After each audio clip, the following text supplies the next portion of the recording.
I still call her out, even though I know that she's not Yeah. older. That's the boss call card. Call her out. That's what I meant, was Yeah. call her name, not I call did her out. Thank you. police, fire, You baseball. can call her out. Go ahead. They canceled last year. They were gonna have me do it again, but I did it the year before. Oh, that's Heard too all my bad. questions. Phil's You can gonna have take something it. singing, or I if Nope. worst comes to worst, I can just play it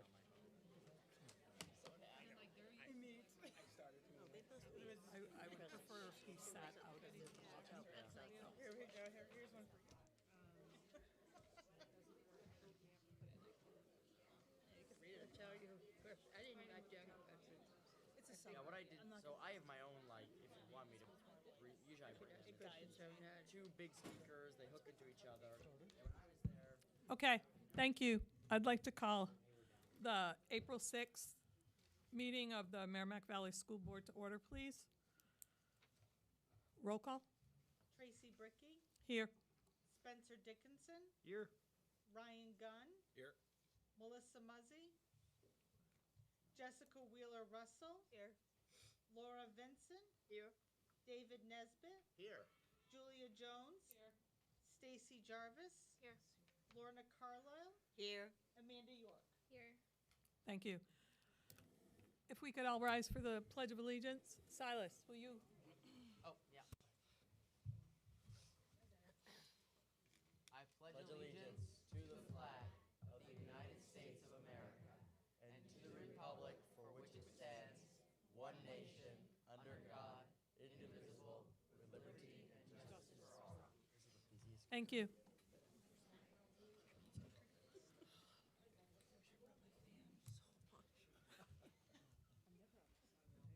No, it was like, I feel privileged.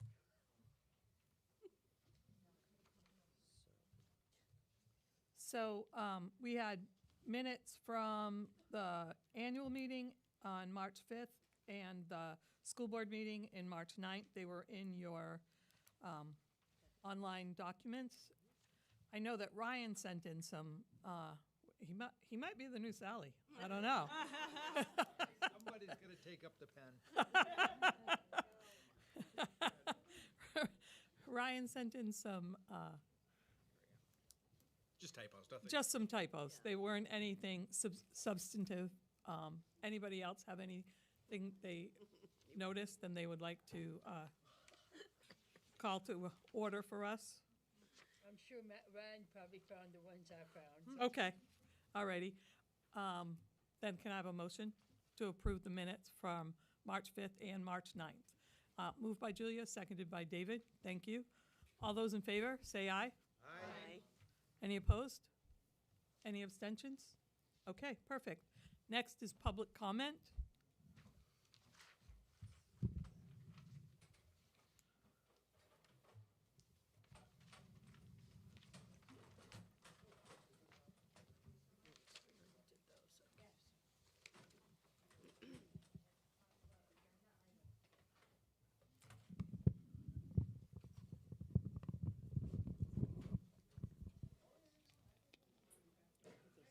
Anybody?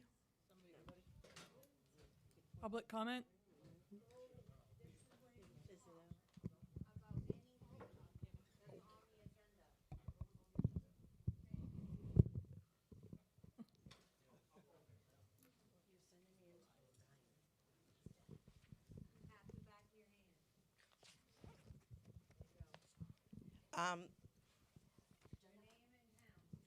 Pamela Dunlap, Bosquen.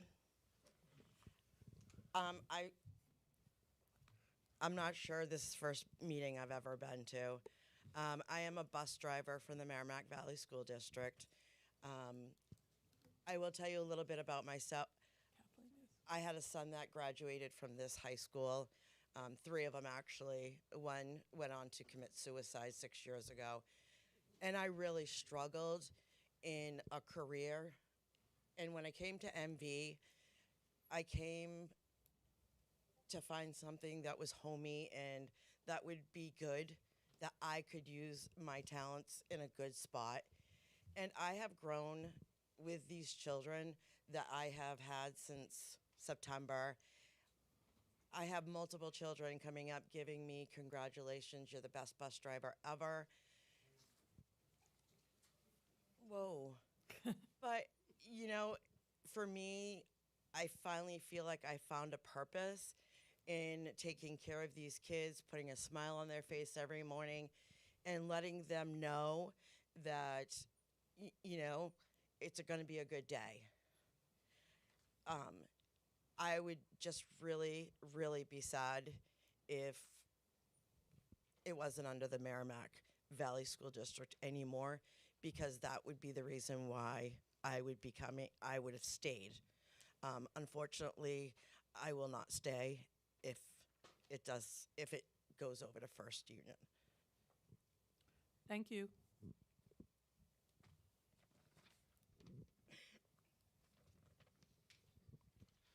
So Danny Flores, I also live in Boscawen and I'm a bus driver here. To one of the questions that was proposed last time was a plan B or even a plan C between the district and First Student was, you know, if people left, what would the district do to rehire or First Student to rehire? And on this list is 16 leave, or 8 leave and 8 undecided, which as we all know just means leave.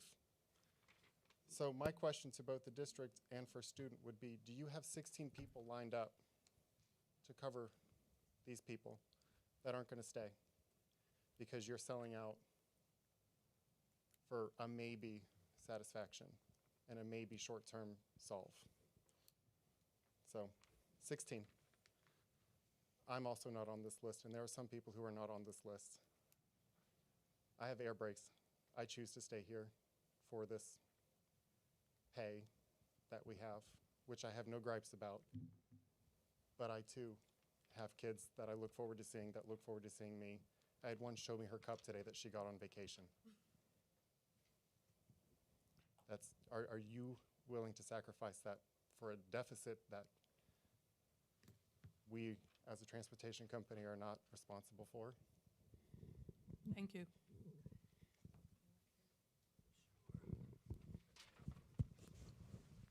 Bill Hines, Boscawen. I'm going to weigh in on the transportation issue because it looks like there's an action item on the agenda. I thought I heard at the last meeting, the Transportation Committee meeting, that there wasn't going to be a decision made today, but I do see that there is an action item on the agenda, so I'm going to assume that we're going to take up the First Student contract and make a decision about whether to go forward or not. I'm eager to hear, actually, today, the First Student folks speak and hear this topic flushed out. I think there's a lot to hear about it, and but at this time, I think it's a little too short a notice, and I don't support it. It's not to say that I'm not Bill Hines. I didn't disappear. I still would love to see the savings, and I think the taxpayers would too. But I also think the taxpayers would like to know, or like to have a hand in, what's going to happen with the revenue that we're going to get from this, and make a decision about the budgetary aspects of it. Obviously, if there's savings, then we could maybe make some cuts in the budget that reflect the savings that we might feel. So that's really, in a nutshell, I think, where I come out. I have more comments here. Maybe I'll share them with you later. I'll keep it short and sweet. Thank you. All right. Thank you. Heather Wenchel, Boscawen. On April 1st, I emailed all 11 school board members a comparison to SAU1's figured numbers and our numbers going all the way back to 2019-2020 school year and down to the current school year. I also in that email was the comparison to SAU 103 and us. I hope all of you received it, read it, opened it, did your own research. I only heard from 2 of you saying that you received it. On April 2nd, I emailed the Department of Transportation Fuel Distribution the following question as a taxpayer. I said, I have a question. Can I pay taxes to a local school district that the district buys fuel from the state. The school district is looking to contract out to a school bus company. If that company buys all the school buses, can the school district continue to fuel the buses from the state for the buses? Right now, the buses have G plates on them. If the company changes them to A plates, are the school districts still able to fuel the buses? April 3rd, I got the following answer, and I will summarize this because some of this I read at the committee meeting. There's a law out there that pertains to who can buy fuel from the state because it's tax exempt. So the person said that they have some districts that do contract out some of their services, and they extend that tax exempt to them. However, underlined and after the word however, the school district remains responsible for assuring that the fuel consumed by the private entity is only being used for tax exempt purposes, i.e., transporting students. So therefore, if First Student buys all those buses, they own them. They can do whatever they want with them. So my question is, how is the board and the school district going to guarantee to the taxpayers that my money that is sitting in those fuel tanks right now is only going to be used to transport MV students? Because we've got Carter Winthrop House 4 miles that way, and we've got the Grapponi Center that way. We all know that First Student makes their money from doing charters. Being smack in the middle, you don't think they're going to take advantage of that?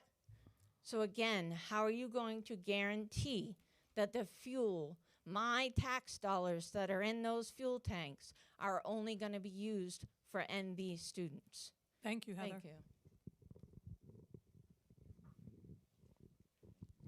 Hi, Michelle Heaton from Pennacook.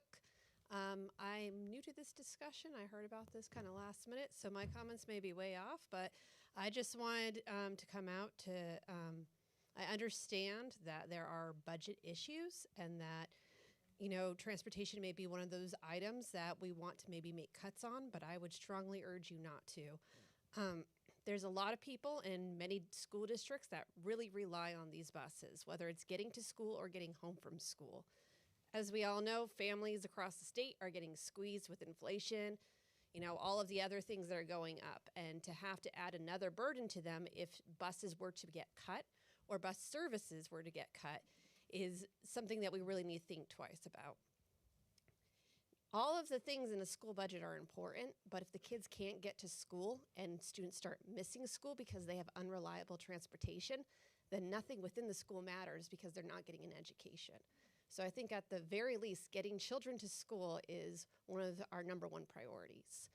And I know I have a kindergartner, so I'm relatively new to the bus situations, but I know there's been shortages. And I have got to say that our bus driver is amazing. She puts a smile on all the kids' faces. I would hate to see anything happen to her because she has been wonderful and reliable, and the kids have really come to appreciate her. So that's all the comments I have right now. Thank you.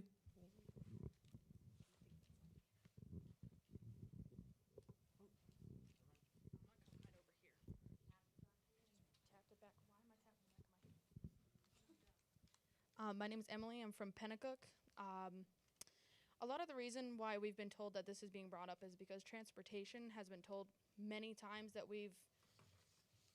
our department is over budget. The transportation staff, however, based on the public information currently provided on the Merrimack Valley School website, our budget appears to actually be under by $190,000, and that's just with our salaries and the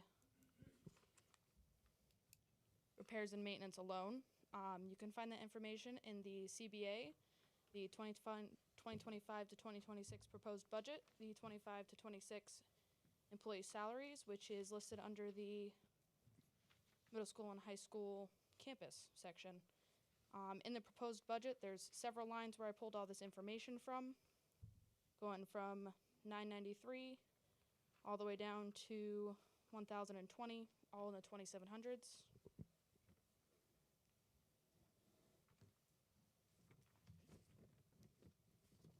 So from salaries alone, we are about $100,000 under budget in the repairs and maintenance. From line 1062, we are also $94,000 under budget. And another important point I want to make is that the athletic trips and field trips appeared to be charged under the transportation budget. The athletics alone is $58,000 and field trips is $13,000. If we don't count that, we are still approximately $126,000 under budget. Thank you.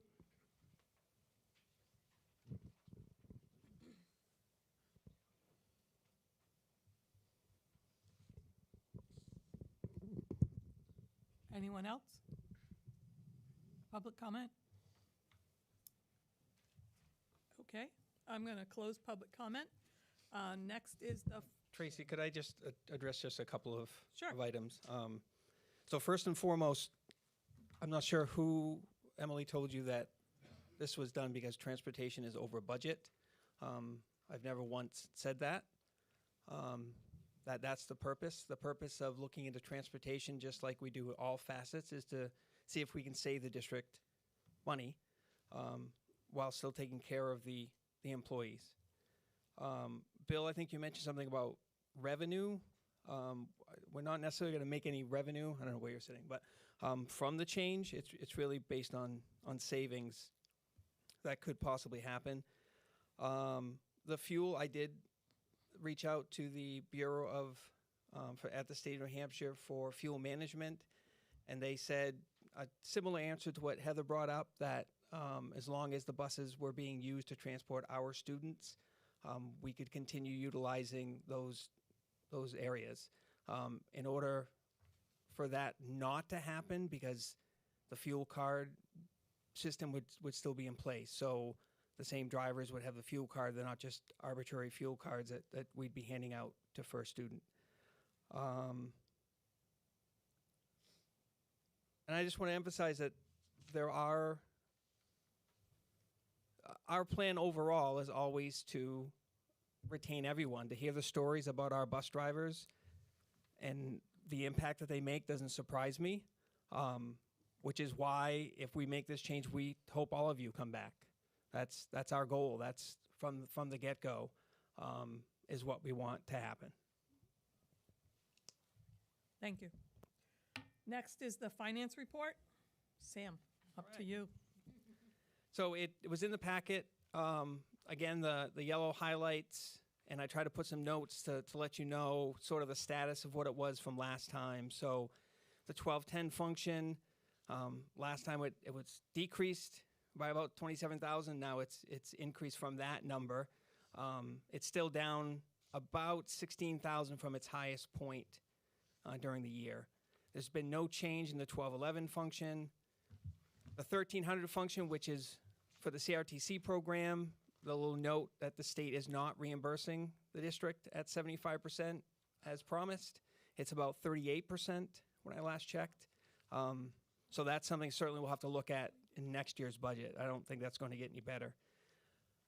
The 21-22 function, just like last month, we're working with a vendor, and I think after this sort of went to print, we heard from the vendor that they have made the corrections. We've been able to figure it out, so next month we should not see a negative in that line.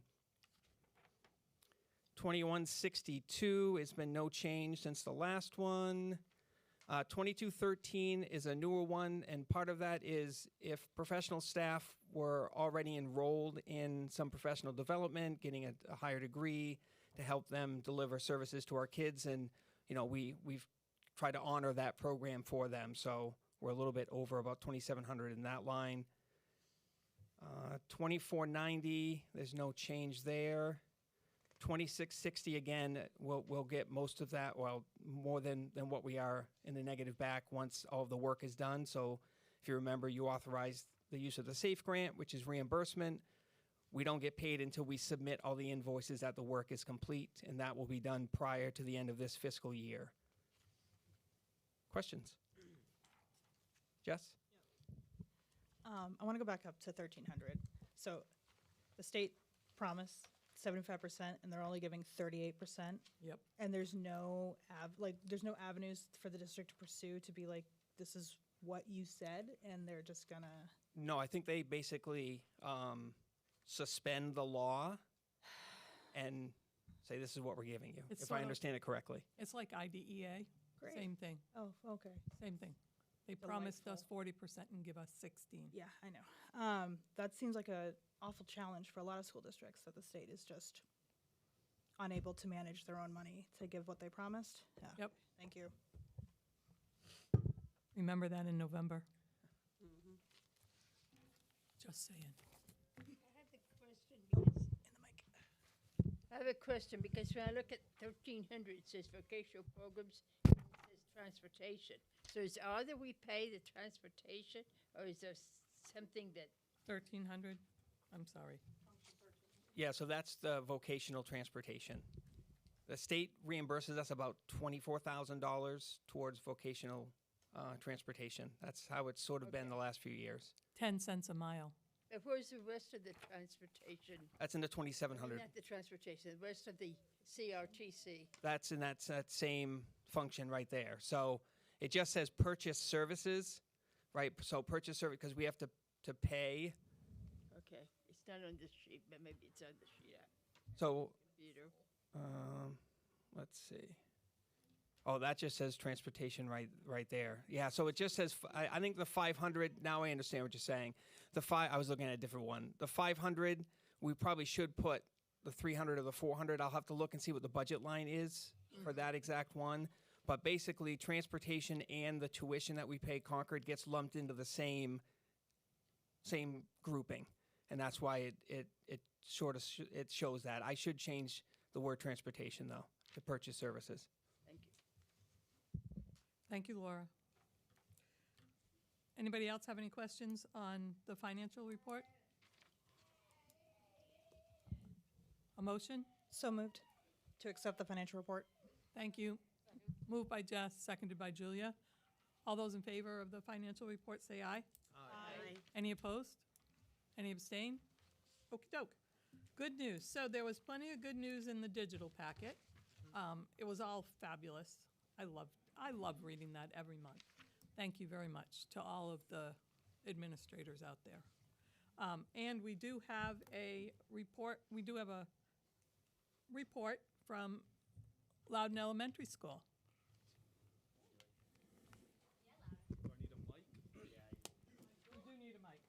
Okay, thank you very much. My name's David Bartlett. I'm the principal at Loudon Elementary School. I have a small posse of humans that you can see back there that are going to be a part of this. What we're presenting on today is called WOW, and for those of you who don't know what WOW is, it stands for Working on Wellness, and it's what we did as a district when we lost the UA, Unified Arts, last year, and we all kind of had to figure out a way to deal with it. This is how we dealt with it. So there's a quick 5-minute video for you all to watch, and then we have some kids and adults that are going to come up and talk and share their experiences and maybe give some treats, I heard. Are there treats kicking around out there somewhere? Yeah.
Look, it's still going.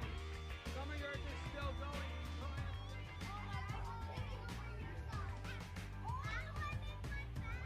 It's going, Delaney. Right? It's going.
Awesome. So I'm gonna the kids. Can you guys come up here? And do you guys mind? I think there's some parents who might want to record their kids. Are you all right if they come up here and kind of sit or record? Are you okay with that? So any parents that want to film and do that stuff. So kids are gonna come up, and then I'm gonna turn it over to each individual adult who kind of did, and they're gonna talk a little bit about what they did.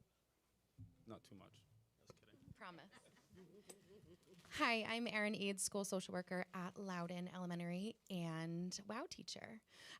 So there is a common thread that ties all of our WOW classes together, whether it's learning skills that are needed in an emergency, how to work together to be successful in completing team challenges, building robots that can color, understanding the importance of nutrition and how to follow a recipe, being able to identify and work through emotions, or learning how to type. That common thread is growth mindset. Yeah, go show him. We have a demonstration. The common thread is growth mindset. Can you guys come in to the middle here? All of the students come into the middle go here. into the middle. That way you'll be on camera, so everybody can see you at home also. So, Give a little wave. yeah. It's your moment. So growth mindset, the belief that knowledge, skills, and abilities can be built and enhanced through effort and persistence rather than being fixed and innate traits. Growth mindset is the ability to embrace challenges and believing that you can do hard things. Through our WOW program, students have had the opportunity to practice their growth mindset by being exposed to new material, working through problems that might feel hard, not succeeding instantly, and needing to try different strategies to make something work. We have a few of these students here with us tonight who would love to share their experiences with WOW at LES. Can we have Julia and Junie first?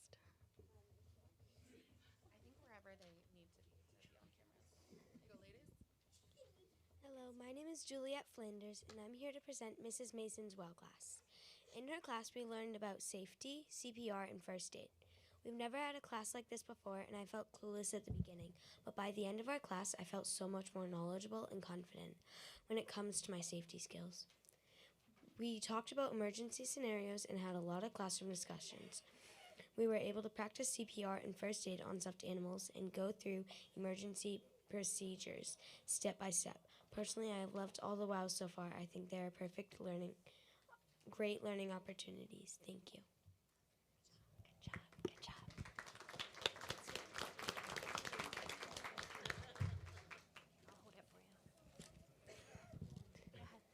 Hi, my name is Juniper, but they call me Junie, and I want to tell you about my WOW class. I learned so much on how to stay calm and what to do in an emergency. I learned and practiced my phone number and address, so I can tell the helpers where I live. We also learned first aid, how to help with cuts. My favorite part was practicing CPR. and helping with our stuffed animals. It made me feel like a real helper. I really like this class. It helps me know what to do if something scary happens. I feel brave and ready to help. Thank you for listening.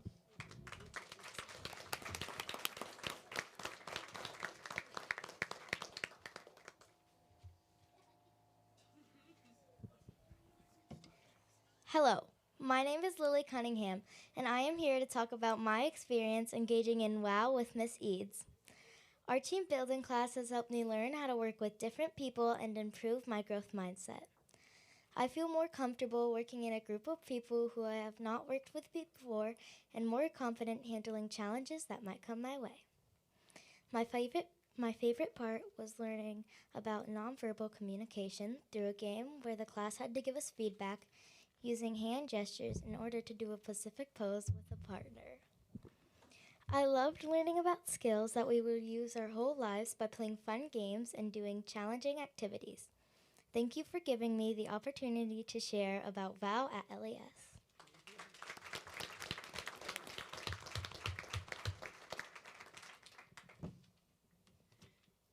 The boys are next.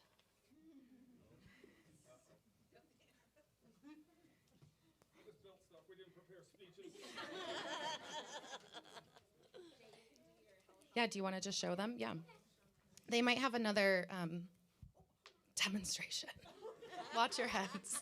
I know whose kid that is. Tell them stories when I had you in class.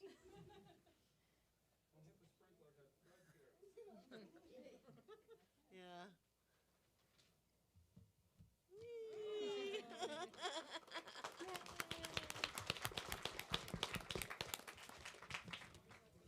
Nice job, boys. Did everyone see the robot that colors? Yes. Awesome work. Awesome. All right, the Billings are next. You want to come up? LB and Lachlan. Not that you need this, but there you go. Yeah, sure.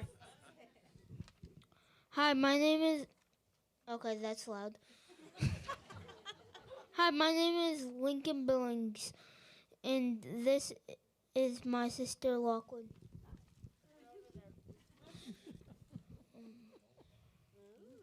Fun fact, kids are picky eaters than adults because we have more taste buds. The good news is that we get new ones every 2 weeks, so eventually we probably won't be so picky. In WOW with Mrs. Gilman, our school has made foods like applesauce, apple crisp, granola bars, frozen pretzels, s'mores, smoothies, and homemade ice cream. We worked on sharing talking turns and practicing waiting on our I don't know. Turn to cut or scissor, and some even tried new things. We also made some craft with yarn, which felt hard, but we kept trying and persevered. Please enjoy some applesauce and chocolate chip granola bars we made. Thank you. Christopher. Hi, my name is Christopher. I want to share about Typing Club in WOW. Typing Club is a tool that Miss Murray is using to help us learn how to type. I learned that my keyboard has bumps on it that show me where my pointer fingers are supposed to go. I also learned that my thumbs go above the space bar. I had so much fun learning typing that I asked practice at home. F and J were the first letters I learned to type. I was able to score 5 silver stars.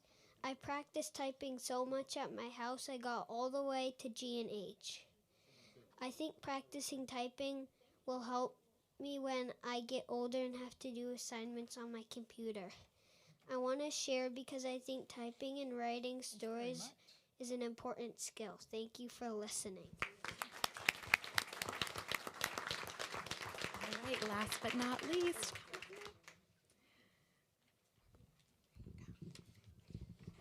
Hi, I'm Maylee. And I'm Taylor. We're going to talk about social skills during WOW. Social skills means how we interact with each other. My favorite part was when we learned about how to stand up to a bully, like in the book Bully Beans. We even made our own magic jelly bean jars. I also liked when we played Don't Let Your Snowman Have a Meltdown. You got to add to your snowman only if the card you picked showed the right way to deal with a problem. We really liked WOW this year. All of the WOW classes were really fun.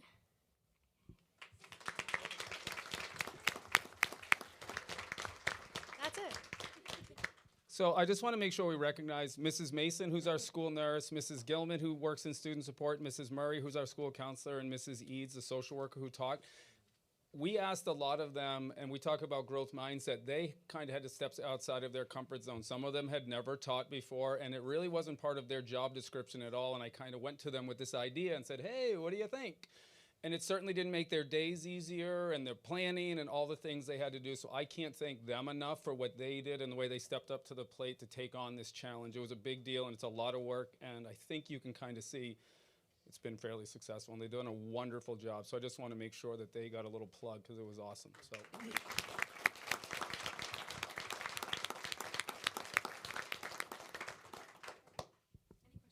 Yeah, are there any questions? Someone else landed. Kids, that's it. You rocked. You were awesome.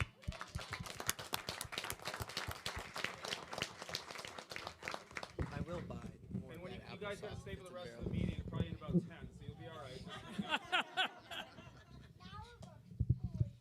Oh, they're still playing with their robots. Yeah. We don't have snacks, but we have jokes up next. Hey, we have granola bars. The applesauce is good. Yeah. The applesauce was very good. And it wasn't wicked sweet, which is nice.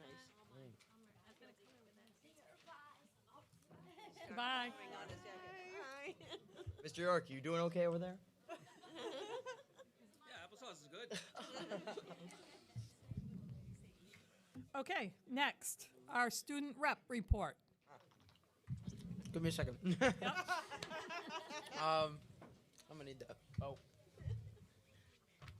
There's this top. All right. Starting off with Bosquen. Whoa. Special thanks to Dr. Wormold for helping the Bosquen kids with their evening of STEAM, bringing in a VR headset with things like the earthquake simulator games, coding critters, painting, planting, and more. So, thank you. On March 12th, Bosquen Elementary School had a very successful annual PTA candy bar bingo night. I did not go. I would if I knew it was there, though. It sounds very interesting. The music program is looking very bright for the future as Mr. Noeth at Salisbury has been slowly transforming his classroom into a mini band studio, teaching children at the school music lessons and many other music-related things to guide students through the basics of being a musician.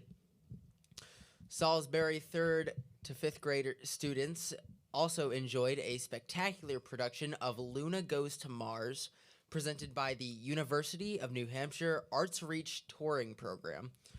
The play brought science and storytelling together to create an equally engaging and educational space and science lesson to every student who watched it. Salisbury 2nd and 3rd graders got a visit from the New Hampshire Telephone Museum, where they were given a hands-on experience that taught them how people used to communicate long distance through the ages. Moving on to FBLA for the high school. We're kind of jumping around with the grades for this one, but FBLA attended the State Leadership Conference last month. They had tons of opportunities to network and learn new things, and they also won the following awards. Third place, Gold Seal chapter. The second place to local chapter annual business report. First place with distinction in broadcast journalism to Nick Jelinas, who Nick will be Jelinas. attending the national conference.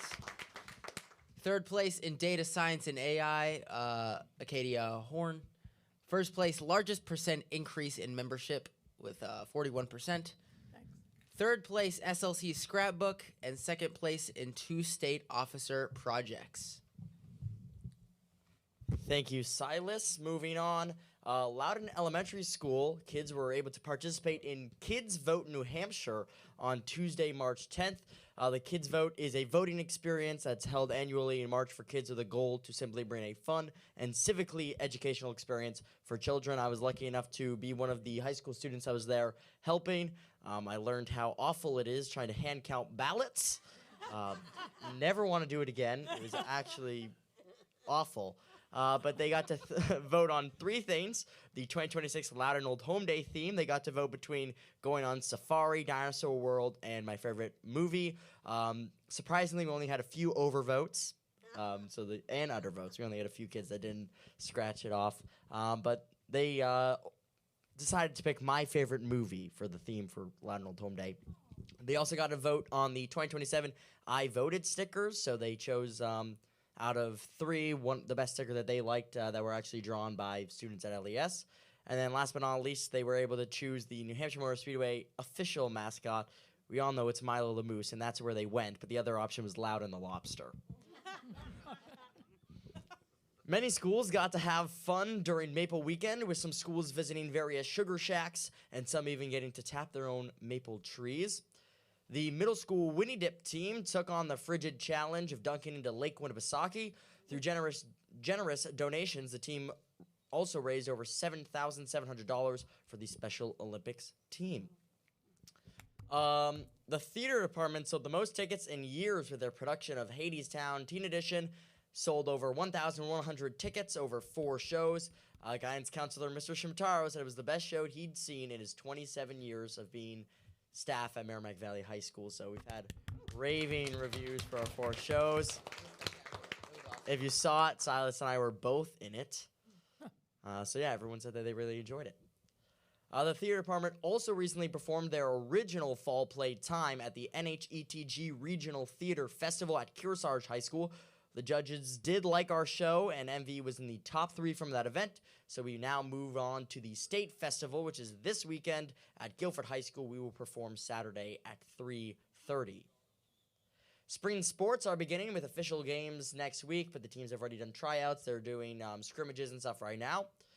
The juniors completed their SATs on Friday, so I was not in school because I'm a senior now, and I don't have to be here for SATs. And this is an important date. Senior Project Night is Thursday, April 23rd. That's the Thursday before we go off to April break at 5:30 here at the high school. Once again, Thursday, April 23rd at 5:30 right here at the high school. Come check out all the senior projects. I got to start working on my trifold. That is a week of project, I think. And now we have some April-ish jokes. Do I get the first one, or do you want? You can take the first one. Okay. This is a basic one. Julia, you're looking at them. Why was the frog late to work? Why, Julia? I didn't look. Because his car got towed. Silas? Why is everyone so tired on April 1st? Because they just finished a 31-day march. Oh. That's all we got for you. Thank you. That was fabulous. Thank you. Thank you very much. Okay, so next is committee reports. Policy first. The policy committee met March 23rd. The newly elected chair will report. Minutes are in the packet for board review.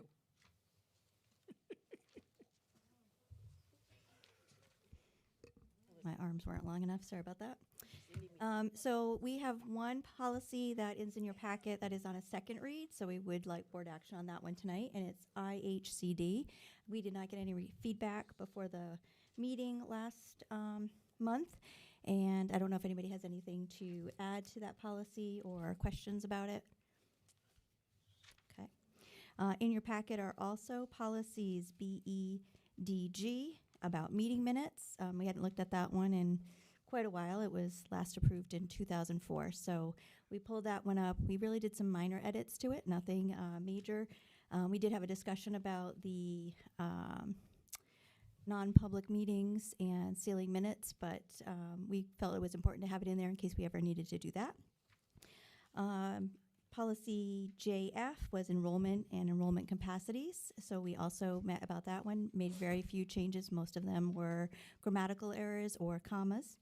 And then the same thing with EHLB, which is subpoenas involving district students, officials, and employees and their records. And that particular policy, let me just make sure, that one is new to us. So we do not have an existing policy. This came from school board, and it is a recommended policy. Those are all first read. Yes, those three are all first read. The first one I mentioned, we do need action on. So if anybody has anything to say, once you read those over, if you have any comments or something, then get those comments to Melissa between now and the next meeting. I would like a motion for IHCD. Stacy motion, David second. Any discussion on IHCD? Okay, all those in favor, say aye. Aye. Any opposed? Any abstain? Okey doke. We do have a meeting date as well. Thank you. Our meeting date is set for April 20th at 6 p.m. at the SAU. April 20th. Yep, which is a Monday at 6 p.m. at the SAU. Thank you.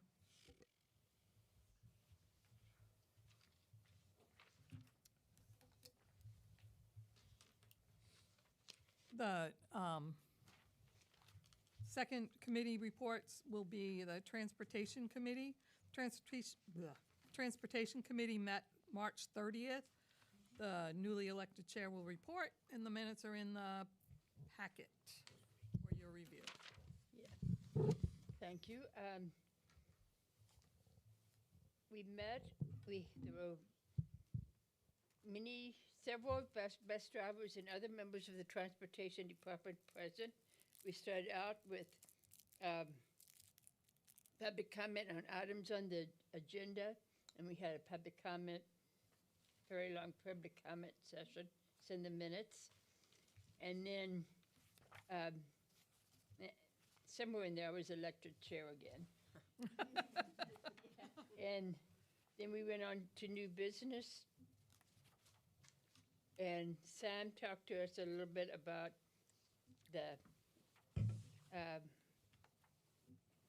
the idea of and the information he had gathered about working with the bus company, contracting out transportation, and gave us some information. And then we had a second public comment period about what we had just heard about, and a lot of people commented then again. And we had a motion, Melissa made a motion to bring the discussion to the full board. It was seconded by Stacy Jarvis, and it passed unanimously, so that's where we are with this. And that was basically what happened in the meeting. It's all in the minutes. Thank you, Laura. And we do have two representatives here from First Student to give Hello. Sorry. That's okay. Is it okay if I plug in my Yep. laptop up top? Thank you. So that's Ryan Stanley. Hi, Ryan Stanley, First Student. I'm Director of Business Development. My colleague Herbie Bonk is right up front there in the black jacket. Works locally here with a lot of school districts. Thank you. So as Ryan's getting set up, so the whole point in looking at transportation and other services as part of the district really goes back to the fiscal responsibility and trying to look at every aspect Transportation happens to be the one that we're looking at tonight. As I mentioned in the committee meeting, part of their proposal will offer approximately $1.3 million to the district for purchasing the fleet, the tools, and the equipment. The potential savings could be upwards of $300,000 to $500,000 for in-district transportation. Their proposal has a 4% increase each year over a 5-year period. So that's about $482,000. Our health rates at 14, health and dental at 14.2%, if that were to stay at that percentage for the remaining 4 years beyond next year's budget, that would be about breaking even. So it's about $6,000 less that we would pay for health and dental to the transportation department as we would pay to First Student. If we look at the current CBA, the drivers over the next 2 years are looking at about $59,000 in salary increases over what they're currently making. The First Student proposal brings that to about $226,000 of increased salary over what they'd be making currently. So it's a $167,000 difference. That doesn't include unemployment potential or summer routes. That's just for the days that are in their initial contract. If the board votes to move forward and authorize the SAU administration to negotiate with First Student and then bring it back in May for the final vote, I'll make time to sit down with every single driver individually, and we can look at exactly what that pay structure would look like for them. And I can answer further questions as they go on, but I think Ryan. Yeah, and we're going to share that tonight, too. So, I mean, First Student, we're very transparent in what we're going to share with you tonight. I mean, I'm going to go through some high level of what we are. I'm sure some of you guys know what we are, of course, but, when we've committed to Sam and the district of what we're going to pay the drivers to be, and we're sticking by it. I mean, I have sheets. I'm going to hand them out. Like, I hope it's something we could share. So just real quick, I want to go through. I'm going to 10 minutes, guys. I'm not going to bore you to death with PowerPoints. I promise. Just high level who we are. We're the biggest transportation company in North America. We transport 5 million students every single day across of the country. That's 1 billion trips a year. 63,000 employees, 47,000 vehicles. We kind of zoom in locally, around here, right? We work with over 50 school districts in New Hampshire. We work with over 200 in the greater New England area, but 50 in the state of New Hampshire work with us already, and some of them for many decades. As you can see on the slide here, we've been working with your other SAU partner district, Andover, since 2010. We have a contract with them for 4 routes until 2028. That's been going well. Herbie in front here oversees those 4 routes and has been for the past 8 years or so. So we already have a working relationship with the leadership here at SAU 46 with Sam and superintendent, looking to expand that. So we have 12 other nearby locations with 600 other drivers. Provides stability and support if needed. Districts trust us every day to deliver every day. This is just a quote from former superintendent over at Dover School District. We're recognized nationally, for safety, innovation, and our impact on the communities we serve. Your mission is why we're here. Of course, our mission is simple: it's to provide unmatched care to the safest ride to school, so students arrive and end their day for an exceptional experience to meet their full potential. Just some of the high-level proposal highlights. This is not just, there's more to it, of course, but yes, like Sam said, we're buying the fleet, cutting a check for the district for $1.3 million. We're actually going to be potentially operating 2 out-of-district routes that'll save the district. Those are already contracted out to other transportation companies, but looking at those costs, we can save the district about $79,000 a year on just those 2 out-of-district routes. So that's on top of the savings with the in-district. We're going to provide, everything's included. There's no nickel and diming. We have all the technology to help us be safer and more efficient. One of them being a parent app That's standard. We can offer it to the community for parents to track the bus in real time. The district can track the fleet in real time with we call it the district dashboard, but it's just, GPS and using Samsara's GPS, which is like a 4-second ping, so it's as live as it can get. And then, market appropriate wages and reduced step scale. That's really the big thing we'll hit on in a minute. Real quick, we're going to take over routing. We do the routing. We have 60 people that are just dedicated to routing at our company. That's all they do. The average tenure of those 60 people is 15 years. We've been doing routing since it's been on computers in the 80s. We route 30,000 school buses every year. We're going to route them here. We're going to take a high-level look at the routes and make them efficient and, of course, safe as possible. First Serves, want to touch on. At First Student's the only transportation company with an internal student services division. What that means is that we basically train our drivers and our monitors more than the industry standard.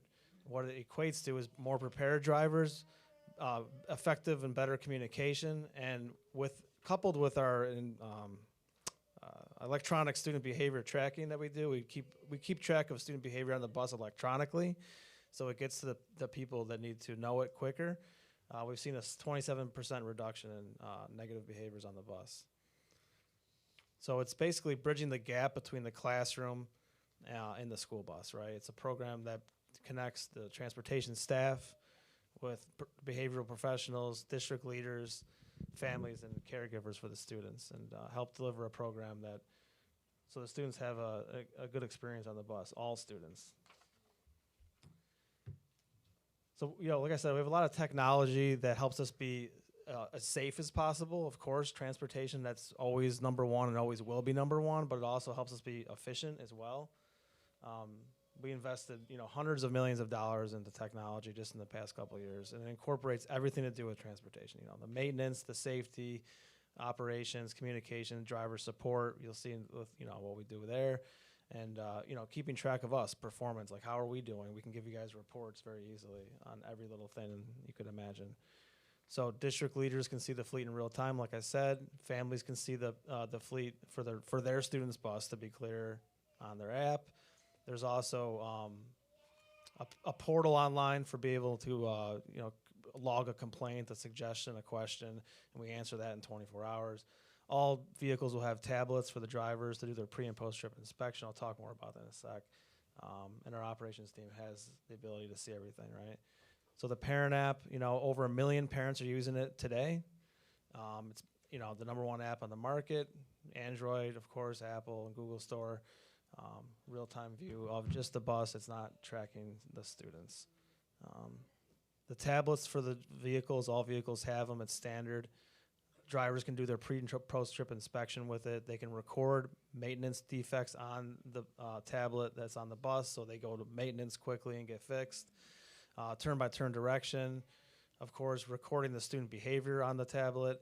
All of it is done, and it just simplifies and makes things easier. It makes the driver's job easier. That's the student behavior tracking piece, where you can actually just track, when there's a behavior issue, instead of paperwork, it's just on the tablet. Of course, when they're done with their route, not the moment it happens. And then it comes through our team and then goes to whoever in the district it would need to go to, principals or anyone you see fit. And the point is that it gets taken care of, right? You want to know if something happened on the bus with a kid that maybe acted out in a way he shouldn't, and someone addresses it, right, instead of it going lost in paperwork shuffle. This is the website I was talking about, where you can it's just a simple what button you want to click, and question, complaint, and we get back to you in 24 hours. This could be anybody in the community. We just we're driving down the street and someone doesn't have a kid in the district, and they just think the bus is going too fast. Happens all the time, right? Instead of them calling, they can go here, or and we can answer it. We take care of all customer service. So, this is the big part here, and this is what matters. This is what, listening to you guys earlier about the pay. This is a big slide here, okay? It's got a lot of information on it. I printed off more copies. You can take them with you. We stand by what we said to the district and to Sam many months ago. Hasn't changed. We're sticking to it. Be crystal clear. We want to hire all of the drivers and the monitors, and we also want to hire the transportation staff and the mechanics. We don't want to bring other people in to do it. It's the same bus, the same driver, the same kids. The only difference is you're getting a paycheck from us, and it's going to be for more money. There's also bonuses involved. So I'll go through this like, one at a time. We're going to have a guarantee per day. This is something we do in the industry. It helps with recruiting and retention. So all drivers and monitors will be guaranteed 5 hours per day. Now, of course, if you work more than 5 hours, you will get paid for what you work, of course. But if your route is only 4 hours, for example, and that's all you do, no middays, no late runs, and you don't want to work anymore, you'll get paid for 5. We're reducing the steps. We're only doing 2 steps, a new hire rate and the top rate. Currently, your CBA has 15 steps, right? Talk more about that in a sec, but that's another helps for retention and recruiting, and really for retention for you guys, right? Like at the end of the day, the most important thing is we're honoring the seniority of all the drivers that are here and the monitors. And what does that mean? It means that all the drivers and monitors will go to our top rate next year. And those top rates are listed right there. So CDL drivers, every CDL driver, even the one that's making only $24 this year for their first year, they're going to go to $31.10 next year. All of the non-CDL van drivers, I think there's only a few of them, they're going to go to $24. All monitors are going to go to the top rate of $22.50 next year. All of those rates will increase by $1 every year. We have a 5-year contract that we proposed. So, for example, in the 5th year, the CDL drivers will be at $35.10. All of them. We do have a new hire rate. If there's some new hires we need to hire, it's like a few dollars less than those. So they know, like, for example, the new hire rate for a CDL driver is $28 next year. Now, we hope we don't have to use that. We hope we all just hire everybody. But if we do, that $28 driver will move to $32.10 next year, right? So a significant increase for them to stay. Sign-on bonus, $2,500 for all drivers, $500 for all monitors. Another big thing to understand is that you can collect unemployment, okay? You cannot do that now working for a school district. The 10 weeks during the summer, if you don't want to drive the summer routes, and Christmas break and spring break coming up in a few weeks, that's like 13 weeks. If you are a CDL driver, for example, that could be about $5,000 additional that you just can't get working for the school district. Significant amount more money. Drivers will all get 8 paid holidays and 2.5 paid vacation days paid, and then access to our part-time benefits, including medical, dental, and vision insurance as well. I know it's a lot there. That's why I printed them out, and Sam can share it with you guys too. But yeah, this is a long-term partnership, and we provide reporting. So to the district, even the board can have a report every month of what our performance is and what we're doing, on-time performance, driving, recruiting, and hiring, where are we at, routing discussions. That could be anything you guys want reporting-wise. We are very transparent, and we want to provide it to the district and to the board to review at any time. Yeah, that's about it. I mean, we want to build a partnership here. This is not just like a vendor and we just do it. We are part of the community. We're already around the community, but we're excited to be part of your community. So thank you. And Sam, I can take any kind of questions from the board if you'd like. Or yeah, sorry. I have a few questions to get started. Sure. First, you said you were offering a contracted 5 hours a day. Yeah, the 5 hours a minimum that we pay drivers and monitors. So that's Okay. like just per day minimum. So it is slightly different than what they're currently being offered, correct? Well, right now, so we got the routing information. A lot of the routes are right around the 5 hours. Some of them a little bit more, some a little bit less, if you will. But then there's also middays, and there's activity trips that the drivers will do. But it is less than their current contract. I don't think they have a minimum, Sam. Yeah, most are 6. Okay, so that is a big change. There is no minimum, is my understanding, but okay, go ahead. And then, But, so the minimum is 5, but they could work. Yeah, most are if going to they work more than 5 hours. If they work yeah. 6, then they'd get paid for 6. Yeah. They wouldn't get paid for 5. 100%, yes. The minimum of 5 is just there as a minimum that the drivers will get Thanks. paid. Yep. Mr. Stanley, when did you start working on this bid? I started working on it not that long ago. I mean, we were in touch with Sam in the district, for earlier last year, but the formal RFP came out just, I think, the 16th, and it was due the 23rd. Okay, I was just clarifying because you said that you told Sam months ago, so I just wanted to know when you Yeah, started. we've had some discussions, but nothing formal. Thank you. Oh, yeah, go ahead. And you, oops, sorry. Go ahead. All right, just a couple questions. So you had paid holidays and vacation. Is there any sick time? No, if a driver's sick, of course, like, we don't want them to come to work, you know what I mean, and so on. We don't have sick days, paid sick days built in. Okay, so it's unpaid if they have to be sick. Yeah. Okay. And some of these things are still open for discussion. The fact is that we did look at, we have 8 paid holidays now, and we're doing that, right? And 2.5 paid vacation days, and we're doing that.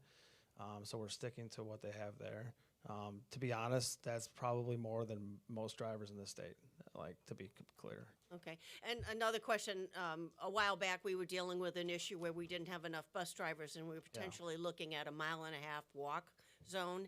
If something like that came up again, is that your decision, or does that come back to us? No, 100%. We go by the districts, whatever the district wants to do. If you want, we go by district transportation policies. Okay. But we can work with you. We can give you suggestions. If you guys want to change the walk zones or shrink them or whatever, or make it whatever you want to do, we can look at the routing, how that affects routing, because it would, right? So that's something that's just what we do. We can do that with you. Yeah. There's no extra cost, right? Jessica, then Stacy. I just want to say one thing real quick. There was a public comment about, reducing busing or reducing routes, and that is, I just want to be clear, that is not part of our plan here. You know what I mean? Like, we're not coming in and, like, saving money by having less routes or less buses.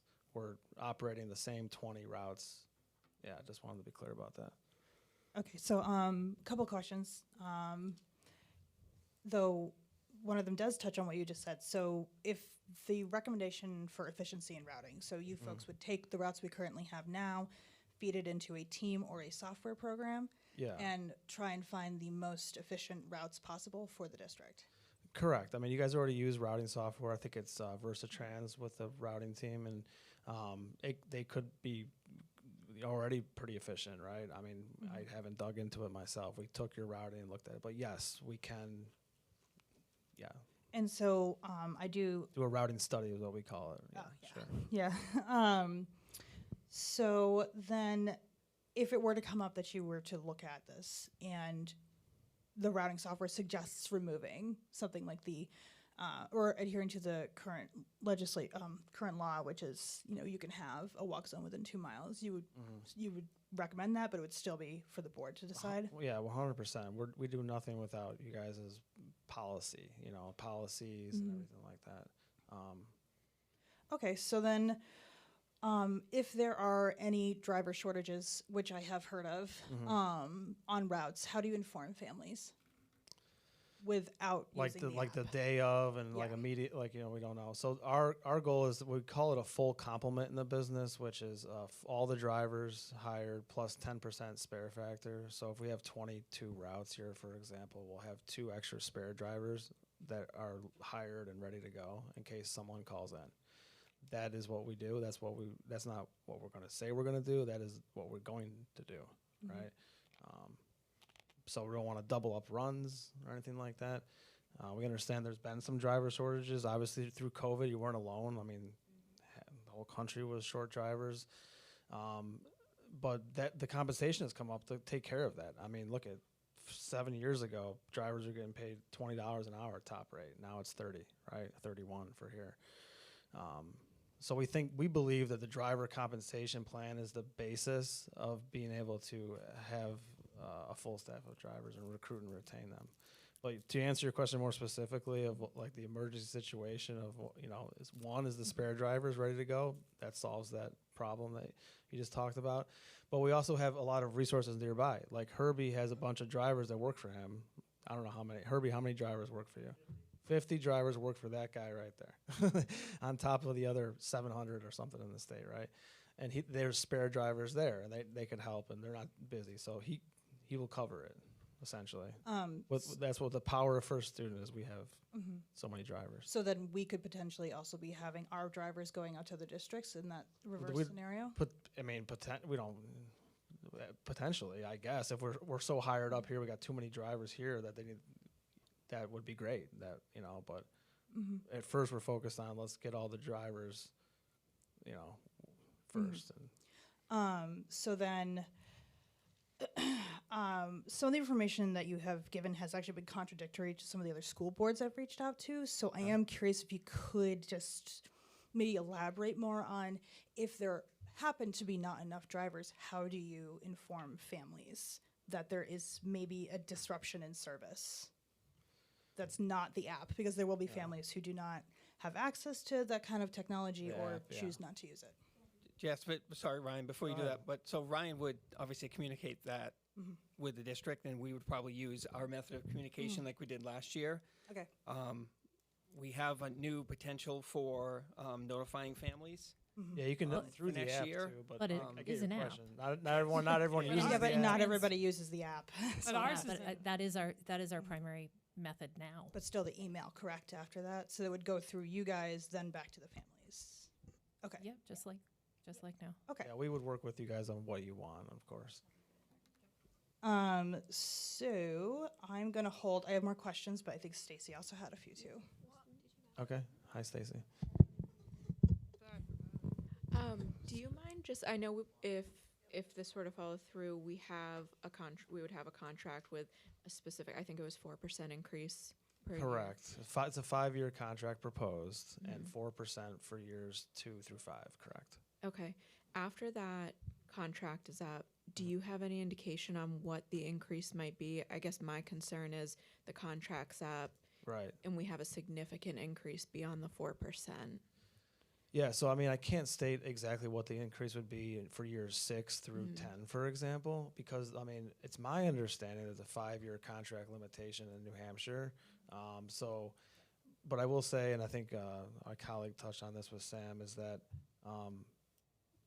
COVID days, the increase was big in the past 5 years, right? So some districts we've hit, 2-3 years ago in the past year with 20-30% increases in order to get to make money, because the drivers are getting paid way more. We don't see that happening, so we see it being more stable. I can't say, quote me on it on video and saying it, but it could be just like another 5% and then 5 or 4. Okay. Or maybe a little 10 and then 5, something like that. Okay. So it's more stable, and I think that's part of the reason the district is excited about this. It's a very stable, year to year to know your budget. Okay. Doesn't change. Thank you. Yep. Okay, Julia, then, then I'm going to see if, because you've already spoken, so you already asked questions, right? Okay, so, oh, no, you're not allowed to, you can speak as many times as you want. I'm just going to have people who want to speak first speak. Julia? Speak? Okay. Yeah. You haven't spoken yet. Have the employees been able to ask questions to Mr. Stanley? Not yet. So that's the point, I think, of tonight. And Sam, if you want to, is kind of to. Well, because technically we're not in public comment. Correct. So the idea is for the board. If the board voted to authorize that, then my understanding from talking with Ryan's colleague, and I think actually Ryan, you touched on it when we spoke last week, is that they have specific onboarding meetings with the drivers. So one of their things is they want to get a meeting together and speak directly with the drivers. Yeah, this tonight would, if so voted in, would initiate that process. We're going to work on a contract and getting that signed and so on. But in the meantime, we're moving forward, right? And what that means is that we'll have an initial a meet and greet, we call it, okay, like we are tonight, but formally with our operations team. Okay, I help with bringing new business in, and I work very closely with our operations team. But Ben Henry, he's the area general manager. He's not here tonight. He was going to come, but he got sick. But he works with Herbie. Herbie reports directly to him. He's going to oversee the operation and have that meet and greet with you guys, and then would be from there what we call an onboarding event where you simply sign up to work starting July 1. And there's a lot of course training and so on and stuff that goes on if you need air brakes or anyway. You're still. It's still me? Okay. Sorry. Still you. I feel like, again, I know we're not in public comment, but I feel like it would be beneficial to the board to have the bus drivers present at the meeting be able to ask questions to Mr. Stanley. Sorry. That's not how it works. I'm sorry. I mean, Melissa? go ahead. I could certainly answer any questions anyone has, and but we respect the process, and that's the way I. Go ahead. Sorry. No, Melissa. I just Ryan, wanted to I'll have you next. share that I'm familiar with First Student. I've worked with them before in our current district. What district? As they've already said, that they call the district. We are the ones who communicate with families. We haven't had runs canceled. We have had our bus doubled sometimes, like a route Double needed run, to, a double run. But they always get kids to school, and they communicate very well.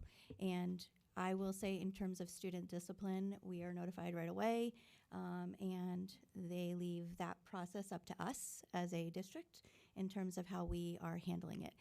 Sometimes it's the removal of a student from a bus for a temporary period of time. Sometimes it is putting a bus monitor on the bus. So we work with First Student to do that. So, Thank you, Melissa. Appreciate it. Thank you, Ryan. Earlier, someone mentioned the subsidized versus unsubsidized fuel. Do you have policies and procedures in place for that? Yeah, the fuel thing. So I think if you guys keep the G plates, we can keep them on, and then it's that simple. We just roll in there and pick up the fuel. The district's gonna. Our proposal, to be clear, is the district continuing to pay for the fuel, and that is because you guys get you get the tax break. Like if we bought it and we put it in the fuel, you'd pay more because we don't get that discount. But it was good information because the reality is that we could have our own plates and still get the fuel from there, and you guys still get the discount. If that answers your question, I don't know. Yes, Well, to follow up, if do you plan on using any of the Merrimack Valley school buses for charters, and then how would you track that? That's a good question. Yeah, we could, but we would always track the fuel. If you want to talk about that. So we have a variety of school buses that have G plates on them, as all of you know.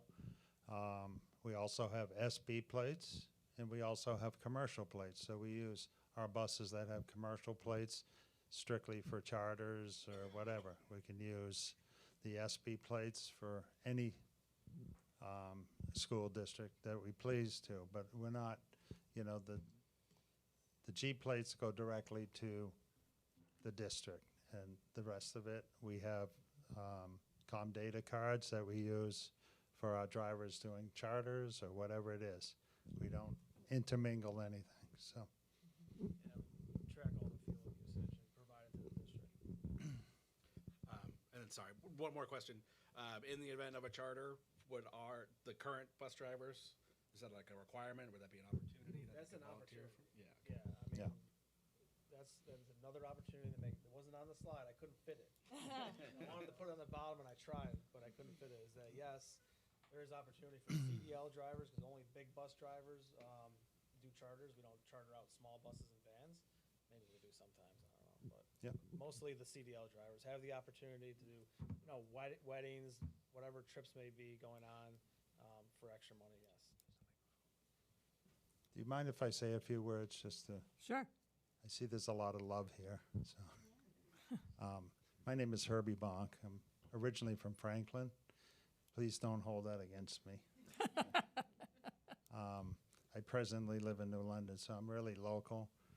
I've been doing this for First Student for about 8 years. I've been in transportation for 46 years. So I know what you guys are going through. I've been through it myself in my life, but the opportunity here, I listen to the stories of when I first came in, what really hit me hard was the relationship between the bus drivers and the kids, and even some of the parents that are fairly decent. But it's a big deal. And if you go to any one of my districts or bus lots, you're going to hear the same thing. I love my kids. I don't want to leave. I don't want it to change. And the change part here is really very little. You're going to be on the same routes if you desire. Okay? You're going to have the same kids. Same bus. So there's very little change. There is some worry in probably every one of you, and I understand that. But I can tell you how I treat my people, and if you ask anybody that's worked for me personally, they will tell you they've never had a better boss. And I believe that. I treat everyone with respect, and I understand your plight during the day. There's so much you have to deal with. You shouldn't have to deal with a boss that's beating you up when you come through the door. So I don't have anything else to say. If you get any questions, I don't know. So Amanda does Operationally. Amanda has a question, but is there anybody who has, Amanda and Jess have questions, but is there anybody, Laura? Okay, I'm not sure I understood what you were saying about the 1%. Is it 1% per year or 4% per year? Increase on the contract? Mm-hmm. 4% each Yep. year. Okay. Also, there's a, okay, what if a parent complains? What if a parent says something like, a registered sex offender just moved in down the street right where my child gets off the bus. Mhm.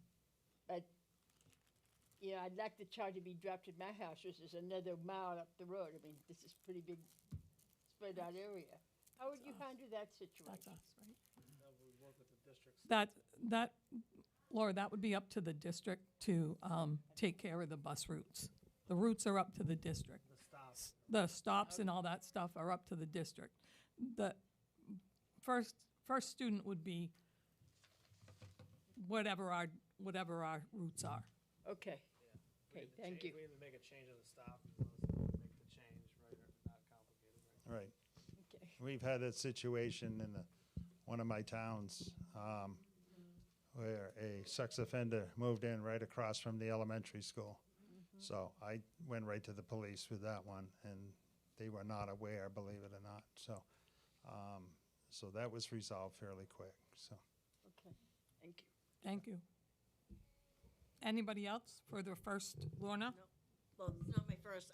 I just had another question. Well, it's a clarification question. So if we vote today, it's only to go to the next step to allow the bus drivers to have an individual conversation with first student. It's not voting to go with this contract. No, the vote today would be that the contract would, they don't meet with the bus drivers until we have the contract. You're voting to award the contract, negotiate. You're committing to the negotiation between the SAU administration and first student. So you're authorizing us to negotiate, to get the contract, hopefully get it signed. And then we could present all of that at the May meeting, and you would then have the vote based on what the negotiations entail. And that's how I wrote out a motion for to be read tonight. That kind of goes by what Ryan said is kind of copied what some of the other motions and his other conversions have done. So we would see the contract that you negotiated and still have another opportunity to vote up or down on that. Yes. Okay. Amanda, then Jess. And then Julia, sorry. If I could get some clarification, I'm a little confused on, I've heard 3 to 4 different or contradicting statements. Rerouting, Mr. Stanley expressed excitement in the slideshow about how to use the software to reroute our routes to be the most effective and efficient. Okay. So I have a few questions about that. If we're rerouting the bus to be the most efficient, how are we guaranteeing? I'm sorry, I forgot your. No, you're good. That it's the same bus with the same kids in the same route. Yeah. I'm just sorry, I don't understand. I know it does.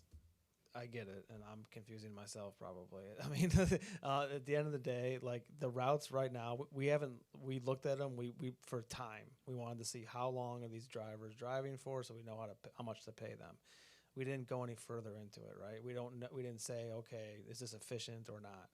We haven't done any of that. That's what we can do if you guys want us to. Right. Okay. I mean, you guys, you're transportation director and your assistant director, and you guys know your routes and better than we do. We don't know, we can help if you want help to look like with them to change. But to be clear, like we kind of want to maybe for the beginning, the first year even keep it the same. If it's efficient, you feel it is, and it's safe, then we don't need to change them. That's my point. I don't know. I'm trying to And that would be find in the middle ground contract? here. Yeah. Because that's money out of your pocket if we're not being efficient, right? Well, no. I mean, we're not going to change the pricing. It's not going to change whatsoever. I mean, we've already locked into a daily rate to provide to the district, so, And then something else I might have misread or misunderstood. A new driver with 1 year experience versus a driver with 20-year experience. What is the pay difference? Is there a pay difference? What scale does that look like? So a driver with 1 year experience and a driver in 20, same. They're going to both get paid $31.10 next year. No, that's not. It's true. I promise. We can hand these out. So we only have just a new hire rate. So if we have to hire someone new and train them how to be a CDL driver, get their license and so forth, starting July or August, then that driver is going to make $28 next year. But then they're going to go to the top rate in year 2, which would be 27-28 school year, and they would go to $32.10 because it's $1 more than the $31.10. Right? Does that make sense? Like the diagonal, they go from. That's only for a new hire driver. All the current drivers that work for the district today, whether they're here a day or they're here the entire year or 20 years, are going to go to $31.10 next year, CDL driver. But if you hired someone out of the district, Next year, if we have to hire someone new, because we're short, because someone doesn't want to come over, we have to, we have a process. We have to hire them and pay them. We pay them $28 for next year instead of $31.10. Our goal is we don't have to do that. We want to hire all the drivers that are here for $31.10, pay them the bonus and everything. Yep. and while we can't have the bus drivers ask you questions today before we choose to move forward or not, are we able to ask the questions in the email for the questions that went unanswered from the drivers? You may ask questions. We may, okay. Am I allowed to speak again if I put the mic down? Well, Jess is going to go next, Yeah. and then Julia. Okay. I promise to be brief because No, you're good. we also have to have a discussion with each other after this. Yeah. So I want to go back to something that you said about having what is essentially like a 2% contingency around the number of drivers in a district. Is that correct? Do I understand that? We call it a 10% spare factor. 10%. Yeah. Thank you for Yeah. correcting me on that That's statement. okay. How many of our school districts, like in our area, actually have met that benchmark? Obviously that's a lot of them. I mean, Herbie, I don't know how many spare drivers you have, or meeting that's our goal. That's what we want to do, right? But 10% spare factor is. They have spare drivers everywhere except for Andover. Except So Andover. we're working on that. Unfortunately. It's just the way That's it is, unfortunate. There are only two buses in Andover, correct? Right now, this Yes. next Monday, there's going to be 3 again. So Oh, okay. finally, it's a long story. Good. Thank you. But yeah, we definitely have spare drivers, and hopefully. We will cover every route always because we call out of town drivers. We call them out of town. That could be the town next door. That could be Connecticut. Could be Massachusetts, wherever, Maine, Vermont. They come cover the routes. I mean, because you're not going to pay more for that. that's on us. Oh, you led into the next question I was going to have. Do your contracts typically include mid-year adjustment triggers of anything for pricing or anything like that? If No. Okay, thank you. That is what I have for now. Okay. Julia?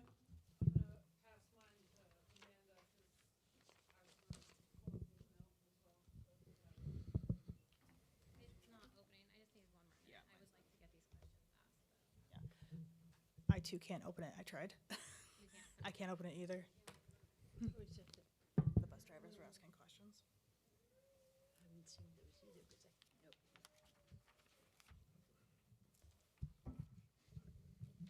What happens to the current retirement plan and benefits? And their current sick time? So that's all part of the negotiation. We've had internal discussions at the SAU, but it's not prudent necessarily to share them here. Sure. But this is something that we have talked about. And something when I met with the drivers, I mentioned a couple of things that potentially could happen. Okay. I mean, I would have to assume that whatever was discussed wasn't informative enough if they're still asking, right? I hope some tonight. You know, obviously the vacation time we cleared up, right? 8 paid holidays, 2.5 vacation days paid. To be clear on that, they will have access to healthcare and benefits, our part-time benefits. I'm sorry to interrupt, Amanda. I want to clarify what you were asking. Are you asking about the payout for the vacation that we owe them, or are you talking about just in general, what they would get in this new position? No, their question specifically here, yeah. About payout?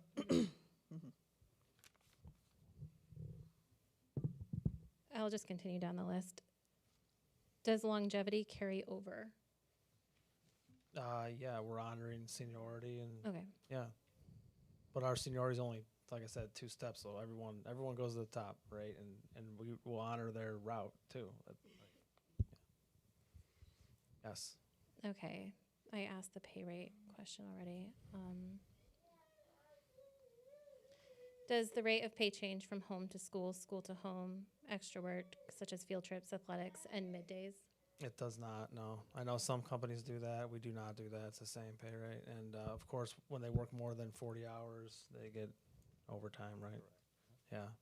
Thank you so much. I Time appreciate and a your half questions. forward, yep. Thank you. Which some drivers might hit that. If they're doing a midday, they're doing activity trips, they're doing charter work for us. That falls under everything, so yeah. Okay, and even with the rerouting question, I asked personally earlier, can you guarantee no one will lose their job or position? I know you've stated Yeah. that they're just I asking think for we're more worried the other way. clarification. Yeah, we want, Okay. yeah. 100% want to hire everybody. When the initial contract ends, are they still guaranteed employment? Yes, I mean, well, as long as you renew it. To be clear, if you didn't renew it, we probably might have positions for 8 other districts. But, you know, our goal is long-term here, not just 5 years. I mean, 5 years seems like a long time, but it's not. And we believe if the contract is over in 5 years, we're going to do another 5 years contract. I'm just going to read this word for word. Sure. And what happens to the employees that do not have a letter of employment through transportation? For example, the 7 out of 11 bus monitors that came from various school buildings and the afternoon dispatch. Will they also remain employed? If not, is First Student equipped to provide those people in positions to ensure the safety of the students? Sam? So those aren't paid through the transportation department. They get a different rate. If the district or a school knows that we need to provide a monitor on a bus, I think Melissa actually touched on it, that you know, when they've had to increase monitors, First Student works with the district in order to get the right people in place to make sure that our kids are supervised properly. Yeah, correct. Okay. What happens to the spare and or transfer drivers that are on call that we utilize to avoid contracting out to help keep costs down? We currently have 6 drivers in that position and 2 coaches in training. These drivers have been an asset in keeping overnight trip costs low and as well as athletic trips while maintaining our daily home to school, school to home. So was the question, you have 6 spare drivers right now? What happens to the spare What happens to spare and/or transfer drivers that Transfer are on driver. call that we utilize to avoid contracting out? I think we would still utilize them, right? Yeah, for sure. We currently have 2 mechanics, an assistant director and director who regularly drive to help cover trips and routes to keep costs down. Will First Student continue to have people in these positions that essentially work 2 jobs in one? We don't do that. We typically don't do that. If they're techs or mechanics or whatever. Assistant director, dispatcher. Yeah, that's what their job is, to do that. We But don't that wanna- wouldn't affect our rate with you, right? Like that's out of your, okay. Have we considered pay to ride for all high school students to cut cost? We haven't. No. Okay. Nor Thank nor you. will we, No. unless the board decides to do that. That is nothing. That would never come from me. No. Pay to ride situation. I can say that I would never, and I mean, you know, I have 2 more years, so in 2 years, if that's what you guys want to go with, then you go with it. But I can't imagine that this school board would ever go with having students pay to ride. Have we considered purchasing MPV vehicles to help offset the over $700,000 contracted transportation line to keep these in-house? Yes, we have. Okay.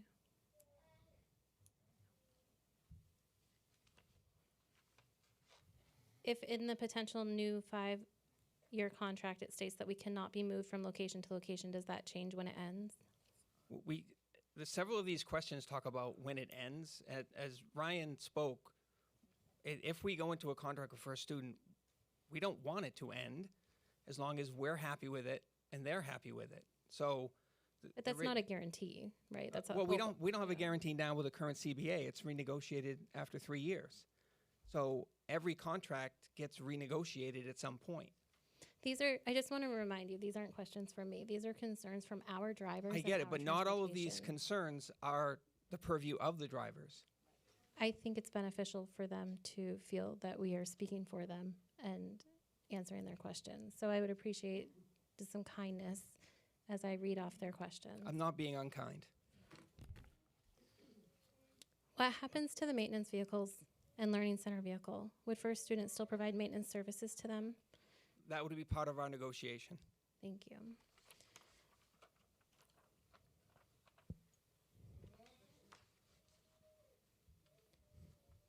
It was mentioned in the RFP that the district may continue to provide the fuel. I think we spoke on this. Yep. Let me reread it. Okay. So First Student, this is a personal question. First Student doesn't register the buses. We are still responsible for registering the buses. We would take ownership of the buses, right, when we buy them, so we just move them over. And you can register them with G Yeah. plates. We can register them. We can register those, the G-plated ones, on the title of, say, Merrimack Valley School District and First Student.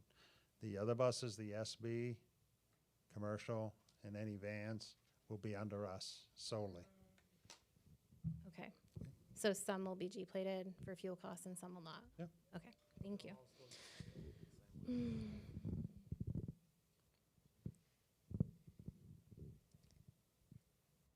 Has cost difference between government pricing and, I'll read the question directly. We also receive parts at cost or government pricing because we are owned by a school district and funded by taxpayer dollars. Has anyone looked into the cost difference here? No, because First Student would be charged with paying for those. Yes. We wouldn't. We They would would- maintain the fleet. We get a pretty good deal. We buy, a lot of parts, so. Will a side-by-side comparison of savings and projected longevity be shared with the board, line-by-line items before? We only have one line item from First Student. It would be their proposal, so there isn't a line-by-line situation. Where is the money that was allocated for next year's budget realigned to? We would have to pay for the transportation contract. What is that? Total? That's a personal question, not from this list. The total transportation budget, including out of district, is about 3.5 million. In district is around 2.8. I think I shared that last time with the Yeah. transportation committee. Thank you. Somewhere in that ballpark.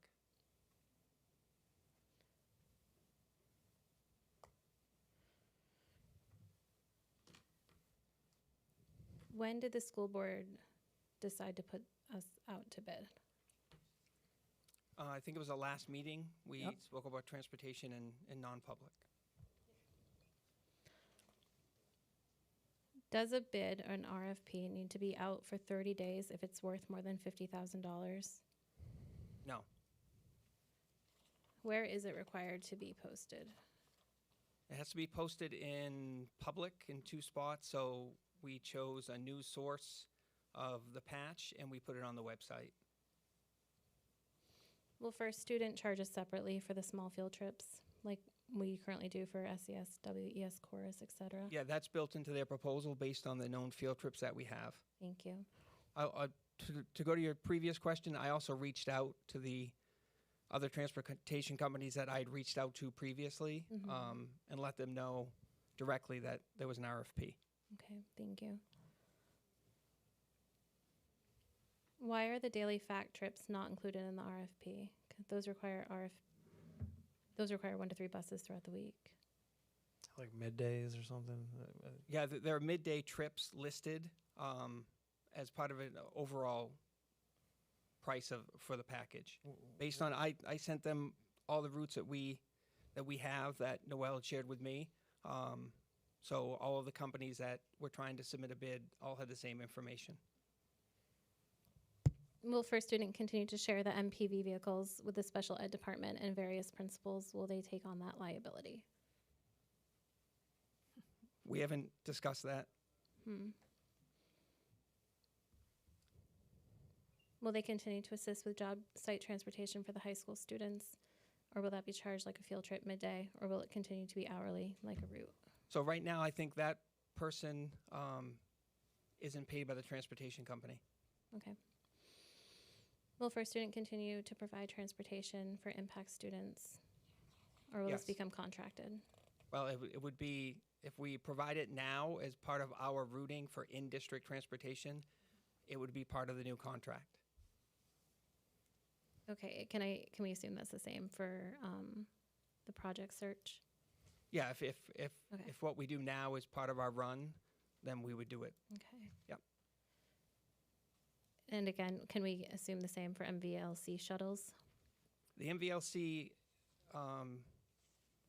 if it's paid through transportation department, then it would be part of it. If it isn't, depending on who's driving it, then we would do the same thing that we do now. Spalding is not listed in the I think it's supposed to say RFP, as year-round out-of-district transportation. This route follows a different school year calendar and is required to work on our paid holidays. What happens to this route? Will it remain or go to contract? That's out of district transportation, so that's not part of the in-district transportation proposal. Thank you. CRTC VOC programs, how will these be billed? Same as they are now. Thank you. Can you guarantee drivers for the summer programs? There is a mention of ESY program in the RFP, but nothing for the kindergarten boot camps or STEM programs. In addition, if drivers now qualify for unemployment, how can you guarantee that at least 10 drivers will be willing to work? We can't guarantee it now. Noelle, when I spoke to her about the summer runs, she had mentioned that ideally we'd have 12 drivers. I think the minimum we could kind of get by with was 9, right? So again, drivers would be eligible for unemployment, but they're going to make a lot more if they were driving one of the summer routes. What are the guarantees First Student gives for driver shortages? Do we still pay if they cannot fulfill their contract? With multiple First Student locations hiring, already being short-staffed, can you guarantee the district won't end up paying for empty buses? Last school year, while the driver shortage was across the nation, MV was able to stay operational well within state guidelines, only having to cancel buses located in the 1.5 walk zone and athletics had to utilize parent transportation at the end of the year. This year, we've canceled nothing, though the driver shortage remains across the country. That's a lot there.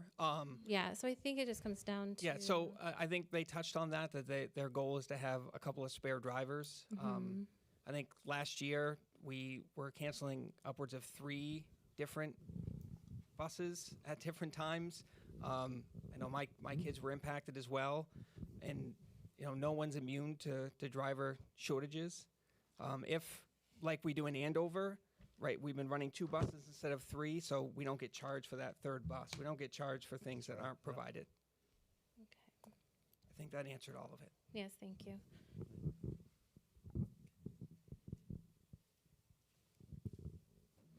And I'm just gonna read how this email was closed.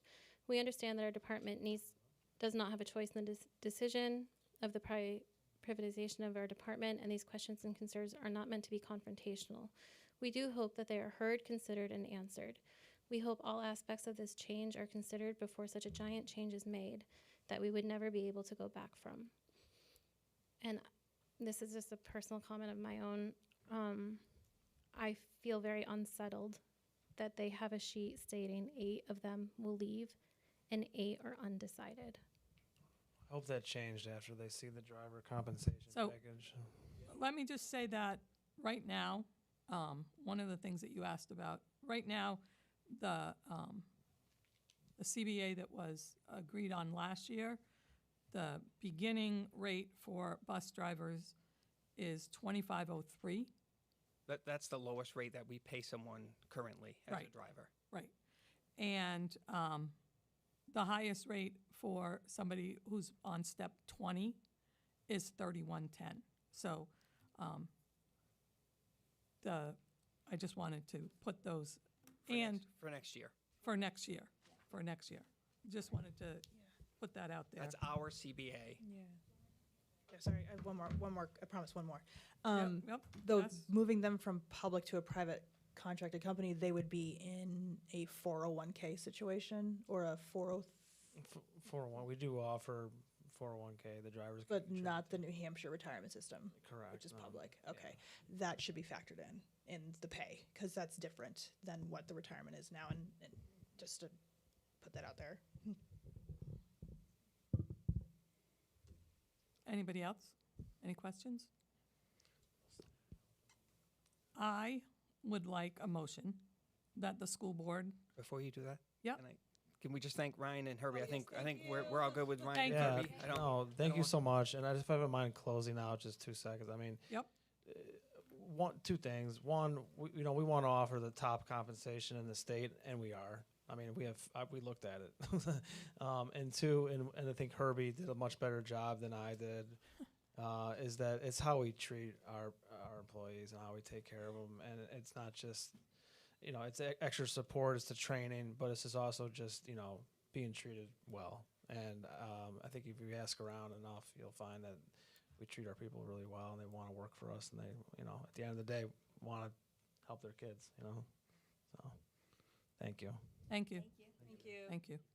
So I would like to entertain a motion that the school board award a 5-year contract for student transportation and bus services to first student effective July 1st, 2026 through June 30th, 2031, subject to the SAU administration and attorneys finalizing and approving the terms and conditions, with a final vote scheduled for the May board meeting. So what that means is I would like the motion that they continue with the negotiations, come up with a contract, and we vote on it, whether or not to accept that or not in the May meeting. Anybody willing to make that motion? Melissa, second it? I'd just like to see, once there is a proposed contract, could we have some kind of public meeting to get input from the public before we take that final vote in the May meeting? Will that come in May? A public hearing? Yeah, just something to get feedback from the drivers and the community in the public forum. Can we do that? That'd be a you answer, not a me answer. It would have to be before the May meeting. Right. Okay. It would have to be before the May meeting. How, When's the May meeting again? May the 4th be with you. May the 4th be with you, yes. Or could we, You know what, before we discuss that, We still need a second on the. I still need a second. Are you willing to second it? Sure. Ryan's going to second it. Okay, so now we can discuss that. So, so we would like a a public meeting.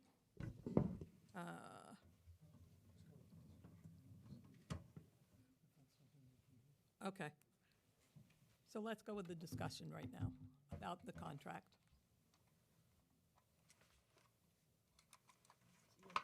Spencer. You and me again. Spencer. I'm having a really hard time coming to grips with selling the assets and hoping we have a good contract again in 5 years. Because it seems to me we have no leverage in 5 years. If things don't go well, we don't have any buses, we don't have any equipment. They're going to poach the good drivers, they're going to take the good transportation directors, and we're hoping that maybe other companies want to bid. So that's my biggest issue. I wonder what the, thank you, that's a good question. Herbie. Is it okay if I ask Herbie a question? Thanks. Thank you. I'm the chair. I can do whatever. No, I can't. I cannot. Forget I said that. Okay? Forget I said that. Herbie, what is the length of contracts that First Student has with districts? Like, do they go 5 years and then people say, we can't stand you, we want out? Or do you have contracts that are years and years and years? It's a very good question that Spencer had. So we have a variety of contracts. We have a straight 3-year, we have a 3-year +2. So you can look at it after 3 years, and if it suits you, then we continue on, and if it suits us, then we have straight 5-year contracts, and that's about it. But how long have, I'm sorry, I didn't make my question very clear. How long have districts been with you? Like, are people with you for 5 years and then book it? No, that's very rare. I've been here for 8 years. I don't know any of my districts that have changed to another carrier. Yes. Typically, districts, when they contract out, you guys are doing like what we call a conversion in the business, right? You're converting, you're contracting out.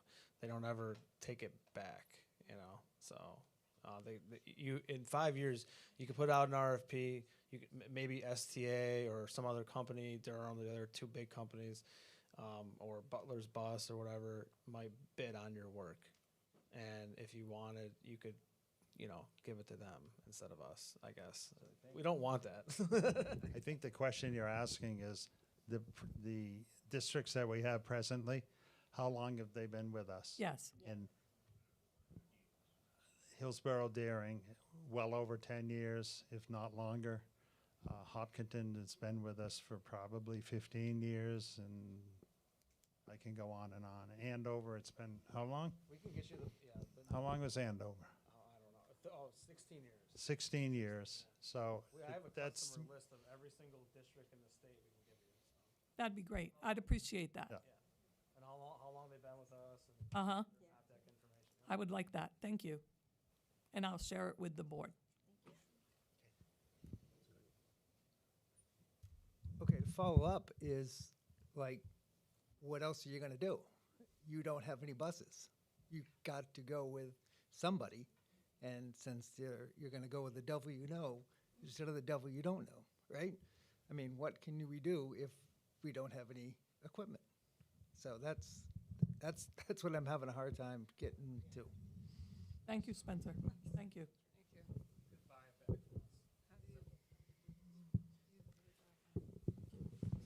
Amanda, then Jess.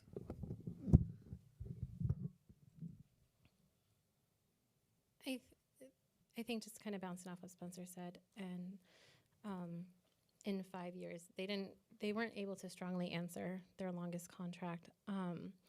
We were not inundated with RFP responses, which leaves me nerve-wracking. They're here, they know that they're the only ones that responded. Where does that leave us in 5 years? At the mercy of them? Because if it's like this year, we got one. And I'd just like to say that makes me incredibly nervous to only have the one response. Thank you. Okay. Jess? All right.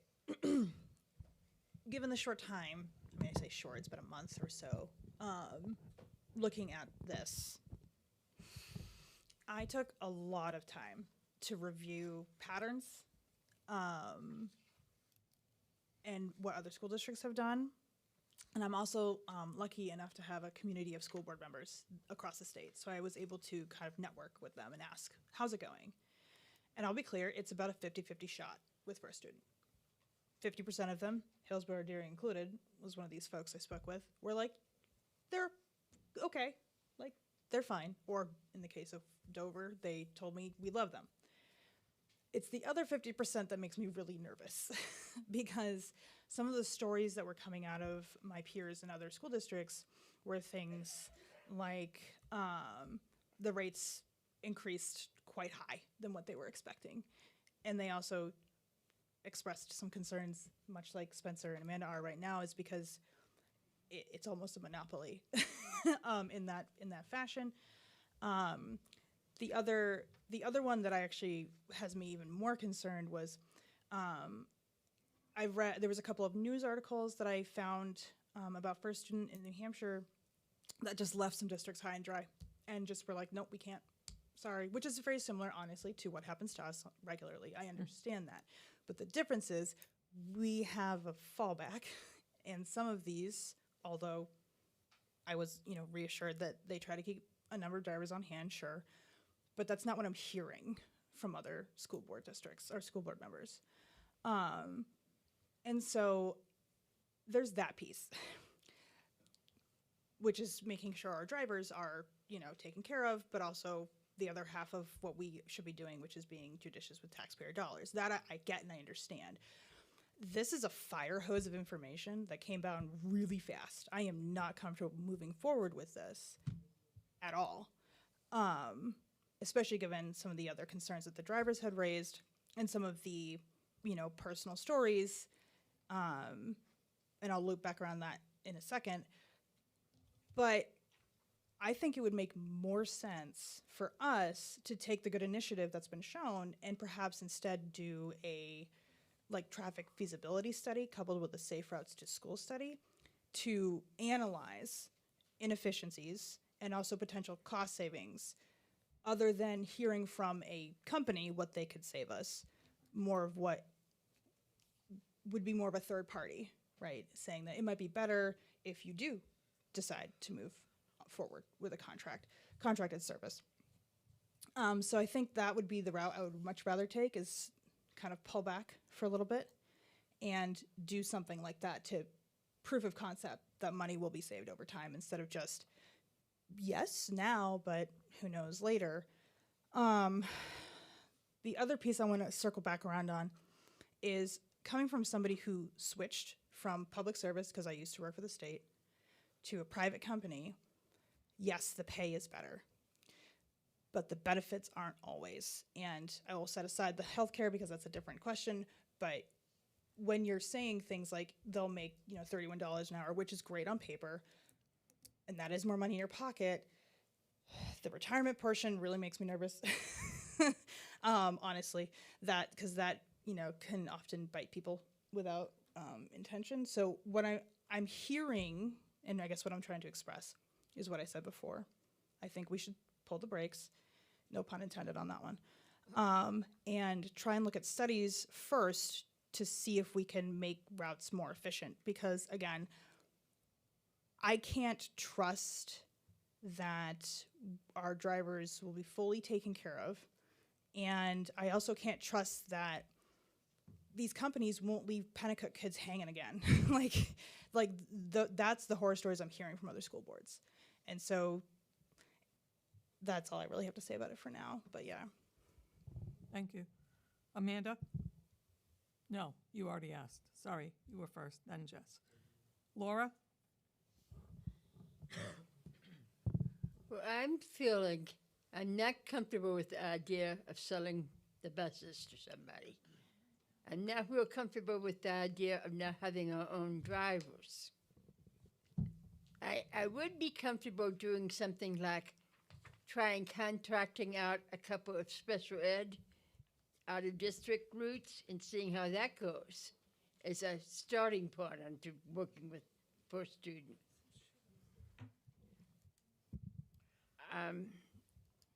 There's too many concerns. I'm not ready to let go of the buses, and I'm not really ready to let go of the drivers.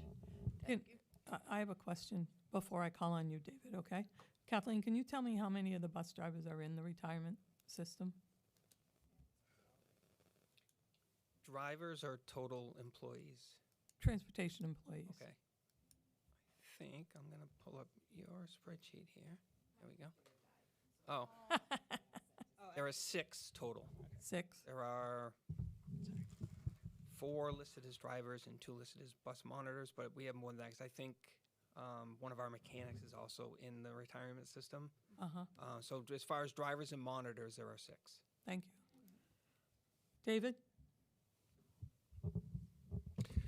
Okay, I think that Spencer's concerns are incredibly valid, and I want to show my appreciation to Jessica for all the research she's done, and that we have that many districts that are unhappy. I think we are jumping a little bit too fast on this. I'm certainly willing to give a positive vote if we do some studies, a little bit more information, but at this point, I'd have to say I'm a no. Thank you. Tracy? Julia? Can you just reiterate the motion that you made, please? Sure, it was, the motion, it was to award a 5-year contract for student transportation and bus services to first student effective July 1st, 2026 through June 30th, 2031, subject to the SAU administration and attorneys finalizing and approving the terms and conditions, and a final vote of the school board scheduled for the May meeting. So you're not looking for a vote tonight? I'm looking for a vote for them to go forward with the negotiations. Something fun. We wouldn't vote on the contract until we saw it in May.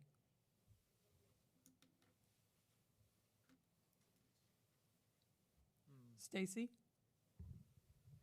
Just a question about timing for that. In that period between voting tonight and before the May meeting, do we know, is that when, Sam, you're going to talk to the drivers individually, or would you do that after? My intent was to set up some times where they could swing by if they wanted to, give them a 2 or 3 hour window, either in between the morning and afternoon or during April break, if they were around. Okay, If they so couldn't, then they could always reach out. Okay, so when we were to come back, the idea is for when we were to come back in May, all that would have been done? Yeah. So that we'll have all the information before we do a vote? Right, and Okay. my intention is only to go through what the pay structure would be for them individually and what it would mean to them. Okay, all right, thank you. But if we all vote no right now, then there's no contract to be had at all for May. Is that correct? Correct. No negotiations. Do we have any idea when the contract might be ready for review? Based on a conversation, I think, with our attorneys, they could have it done fairly quickly, certainly in time for the May meeting.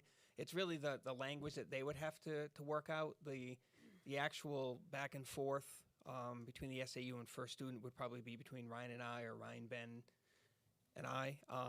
There isn't a whole lot of things to work out beyond what has already been done. I will say that First Student did offer for us to keep our buses, and then they would adjust their rate based on that. I told them that I felt that for the best interest of being able to move those buses around in the biggest savings, it would certainly seem more prudent to sell the buses. One of the things that we talked about as well is, and I can't remember the exact wording, Ryan, but basically it's a, we can walk away clause. Okay, I'll call it that. It's yeah. So like when they age out, we're gonna buy them. You are not gonna buy a bus ever again. Right, and that's where a lot of the savings comes from, is the parts and stuff like that, as far as, them purchasing the buses. There are options. their proposal for the buses, I think, is just the buses is 1.209 million. When I did the depreciation on it, I was within $2,000. So it's pretty straightforward, depending on whether you consider it's an 8-year life cycle, a 10-year life cycle. So should we want to then turn around and say goodbye to first student? Yes, we would have to find a way to come up with the amount of money to purchase the buses back, but that could be an option at that time. But I understand, it's a big step.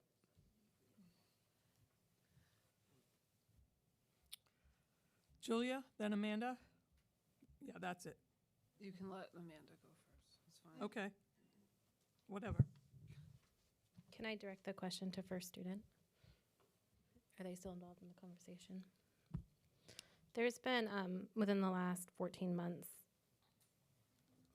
heavy litigation towards the safety of your students on your buses.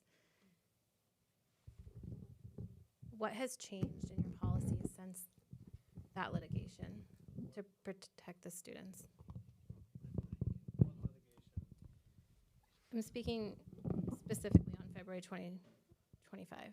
February, we have a lot of lawyers. We're a private company. I can't comment on any kind of pending litigation or pending kind of, I don't even know what you're talking, what date, I'm sorry. And Okay. No, that's okay.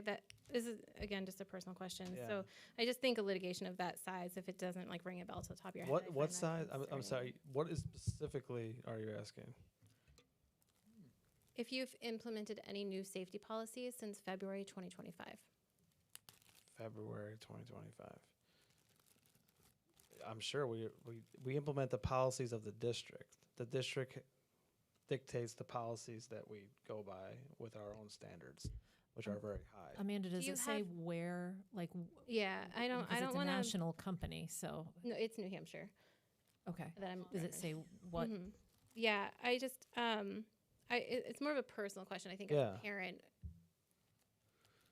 Understood. it just appears that maybe the safety, Safety is always going to be the highest priority. I mean, we are the safest in the industry. It's all, I mean, we are very big. We're 55,000. Things Yeah. happen, but we don't want, of course, don't want them how to often happen. are you rerunning background checks? I know you have mandatory reporting, but are you ever Uh-huh. looking, what's the word I'm looking for? Continuously investigating to make sure that the drivers are still fit to drive our children. Yeah, I think we go by the laws, right, Herbie? I mean, we,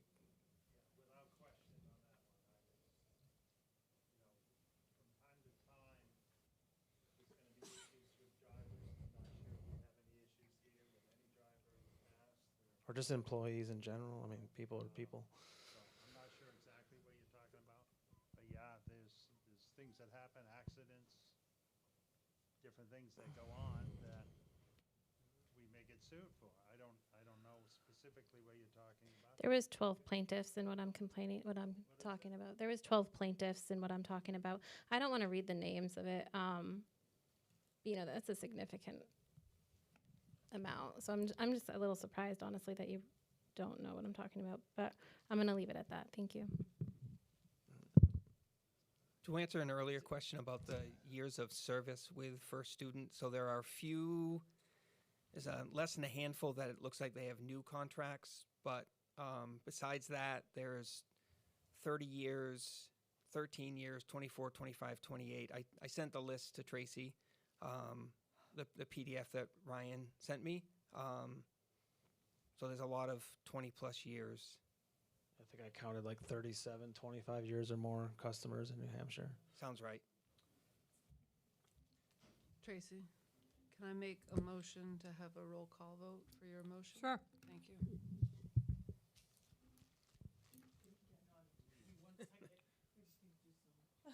I don't know that we're ready yet. Give me 1 second. I need a second for mine, right? You don't. Not for a roll call. You do not. Sorry. But thank you. A lot of rules. A lot of rules. A lot of rules in Robert's rules. Yeah, I figured 45 minutes on the topic was good enough for roll call. Oh, are we going to vote or? Nope, not yet. Okay. I was just wondering in the board if there's any appetite for maybe extending things a bit, stretching it out and not making it a 30-day yay or nay? I would think there isn't room, correct? 'Cause this There isn't starting- if we're going to have first student take over July 1st. Yeah. So maybe not this year, maybe next year. Yeah, we would have to go back in and see if, put out probably another RFP for the following year and see if there's still an appetite Yes. for that. So, yeah, I guess what I'm saying is maybe not these guys this year. Maybe let's the board think about it for, I guess, another year, you're saying, and send the RFP out next year again. I'm not saying it, you are. Yes, I am. Yes, I am saying it. Study. Our pricing's valid for July 1. Pardon me? If we all say, Our pricing proposals for July 1, 2026. Right. start. Yep. never mind. Yeah, he hasn't. He walked away. Ryan? I was just thinking, if we go forward with a contract negotiation and we turn it down in May, there's no reason we couldn't bring it up again next year. True. So, Right, or if we say no today, it's all done. Okay. And that, we could bring it up next year if we all say no today too, so. personally, I feel like it's pretty hard to make a decision without seeing the contract, so I'd like to vote yes to see the contract and the negotiation and final terms. That's where I stand. Thank you. Roll call vote, ready? Wanna get home before 11. So, just to remind you, the motion, I don't see any other hands, so I'm going to go with this. The motion is to award a 5-year contract for student transportation and bus services to first student effective July 1st, 2026 through June 30th, 2031, subject to the SAU administration and attorneys finalizing and approving the terms and conditions with a final vote on the contract to be had during the May board meeting. Yep. So it sounds like the vote is on the contract itself, but not that we Accept it. would go with the contract, that there will in fact be a contract. They're negotiating the contract. We will look, So if we say yes, if we say yes, they're going to negotiate the contract, and we'll look at it in May as to whether or not we agree with the contract or not. And at that point, there is room to say absolutely no to the contract. There is. You can say no. Mm-hmm. Could we amend the motion to have the contract available publicly for 1 week before the vote? I don't know that we can, I don't know that we can have that contract. Oh, I don't know. I would have to find. Right, the timeline would be I don't know what the timeline would be, but I can't guarantee the lawyers would be done with their wording 1 week ahead of time. we would like them to be. The pricing isn't going to change, which is a major portion of that. Can it So- be sent in the packet? If it's ready. If. Yeah. We get the Could packet end the of the week. pricing be made available before the final contract legal terms? So the pricing, I think I made available, I think it's in the transportation minutes as far as that. I didn't put every year, just figuring to multiply it by 1.04, you'll get the following year, so. So that is already available. Right. I think, yes. And you said, I thought I wrote it down. 1.209 is what they're going to pay for the, For the bus Buses. fleet, 1.3 total for the Oh. inventory and parts and, all that. the Okay. tools, snow scraper. Snow scraper? Perfect. I'm sure it has a technical name, but The one that, yes. okay. So, Candy, y'all ready? I'm ready now. Okay, perfect. Tracy Bricky, Yes. Spencer Dickinson, No. Ryan Gunn, Yes. Melissa Muzzy, Yes. Jessica Wheeler Russell, No. Laura Vincent, No. David Nesbitt, No. Julia Jones, No. Stacy Jarvis, Yes. Lorna Carlisle, Yes. Amanda York. No.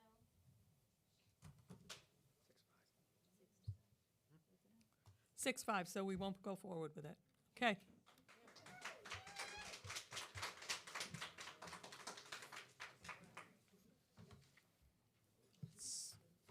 So let's, next is old business. Sam, if you want to talk about the media drop? Sure. So you had in your packet the total number of engagements that were part of the media campaign. One of the things that I think isn't a surprise is that the budget media drops drove the traffic. So once those came out, that's where our heaviest traffic was. There really was no correlation to necessarily the type of media other than people didn't want to watch the videos. So whether that was the content, the length of time, the interactive ones were the most popular, but those also kind of stemmed from the budget. So I think that kind of went hand in hand. So as you can see, I think the great thing is we had almost 4,000 engagements Yes. in that time frame, and people are still looking at it. So that was when I put this together. Some of the more recent ones sort of outperformed some of the ones that had been on there for quite a while. They sort of trended hot as when I looked at it. So I think it's very encouraging, and it's a campaign that we certainly should continue for next year. I think there'll be some similar themes. I think we learned a lot as we went through this. We spent a lot of time putting these together, trying to address the things that we thought the public wanted addressed. And it seemed to change based on conversations in the hallway or whatever it was. We were like, hey, wouldn't this be a great idea? Let's see if we can put something together. So we already have ideas for next year. And so I think we'll cut the videos out. Yeah. Maybe we turn something into a podcast. Maybe people want to listen instead of watch. I'm not sure. But we'll certainly do the same type of things on the budget because that seemed to go well. I think the feedback from the public has been overwhelmingly positive. I think we saw by the number of questions that were asked at both the public hearing and the annual meeting, the questions were very different than they were in previous years. And I think that's because we were able to get that information out ahead of time and have people take a look at it. Any questions on the media drops? No, just I think it was great. It's 4,000 people. We'll take off the 500 times it was me.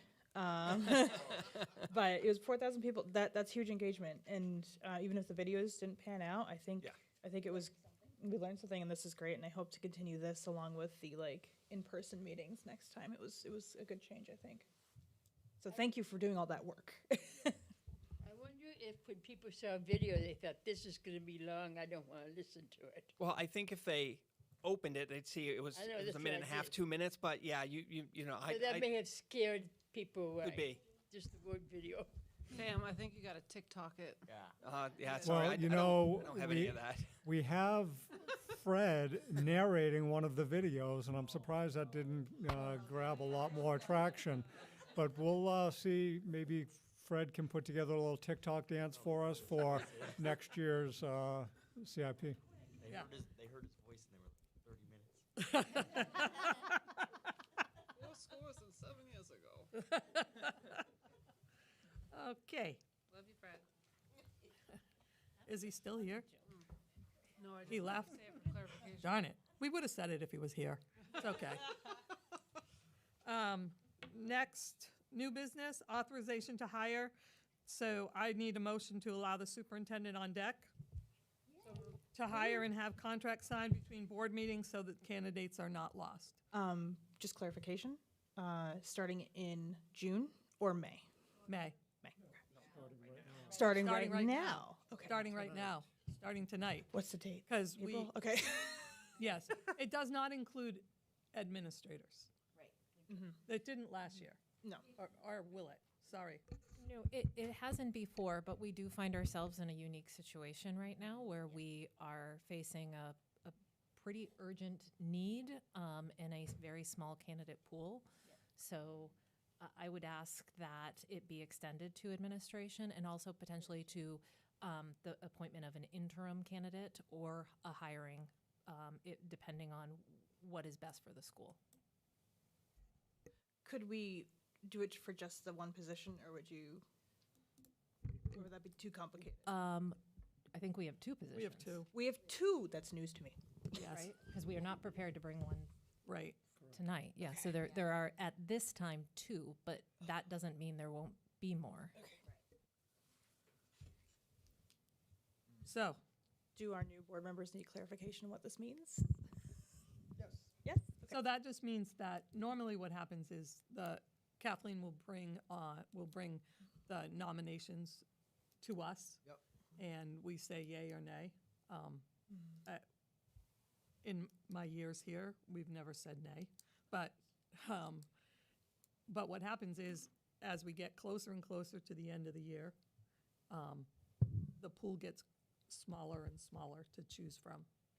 And in order to make sure that we don't lose candidates, some school boards meet twice a month, and we don't. Thankfully. And exactly. And so I think that's part of the reason why we would have Kathleen. I mean, they do a great job of vetting all the candidates anyway. And Sorry. That's okay. I thought you were done talking. Yeah. Not that I'm trying to get out of here, but Sure. Is there a way to say yay to non-administrative and then keep admin as? we can. I think that we need Not to that talk I don't about. trust. I think that we need to talk about that.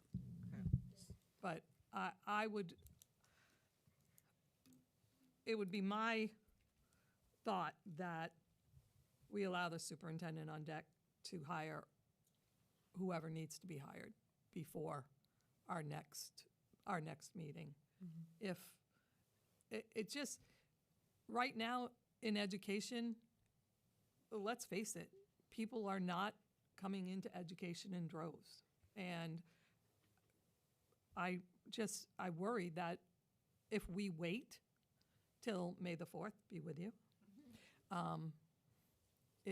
it would be too late.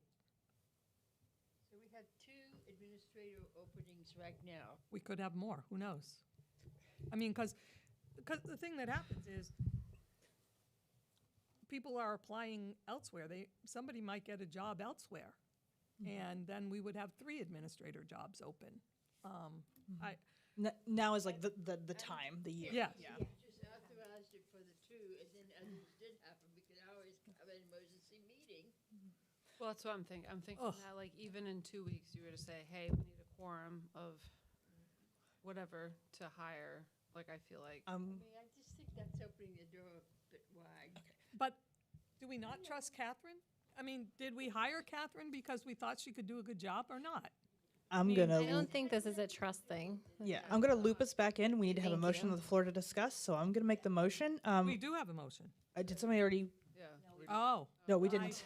Oh, okay. Second So- motion. So, you're I gonna- yeah, and then I will you're make the gonna second motion. it. Okay. And then could you just remind me of the end date for this? Not that I haven't been doing this for 6 years. September board meeting. Okay. So it'd be from now until September. And we've done this previously. Yes. But usually not admin. So I will then release the conversation back. Thank you. I'm sorry. I made the motion and then nobody said yes. That's my fault. So the admin thing was a relatively recent switch. In the past, it had always been any position that was open. Oh, okay. So there was a switch, and it was only about 4, maybe 5 years ago. Prior to that, it had been open. If you were saying to me if it was a superintendent instead of superintendent on deck right now, I would feel that it is a lack of trust. Really, the SAU board hires the superintendent. The superintendent is charged with hiring all of the other employees. All this does really is so that we can lock down a candidate, because if somebody came in tomorrow, we're now a month out. And think about where folks are coming from. If they're coming from another school district, they have to meet with their board, and if their board meeting is the next night, they may or we may not be able to lock that person down if we have to tell them it's going to be May. Same thing if it's the day after the May meeting, and I get you can call an emergency board meeting, but there's a lot of inherent problems with trying to get folks together when they're not expecting to. You know, and certainly during the summer months, if you know we've had people leave in July and leave in August, that's even more difficult to try to pull those things together. So I really feel this is just something to help with the overall operations of the district, to allow the superintendent on deck that ability. And it's not like it goes unchecked. All of the same processes are in place that would be if we're waiting for everyone to just give the nod at the next meeting. I'm not saying. Stacy had her hand up first. Okay. Then I'll ask, then you can, Laura. I've had my hand up. Oh, sorry, Amanda. Do you want Amanda to go? No, Stacy can go Okay. first. It's fine. I fully support it. I mean, I trust our administration. We have a great group of people in there. But just because I don't understand, can you clarify when you say administrators being hired, does that mean building level, or is that also SAU office? So, building level. Oh, okay. We currently have a high school opening and an assistant principal opening. So SAU would have to be through the SAU board. That wouldn't be a board, that this board couldn't give that level of permission.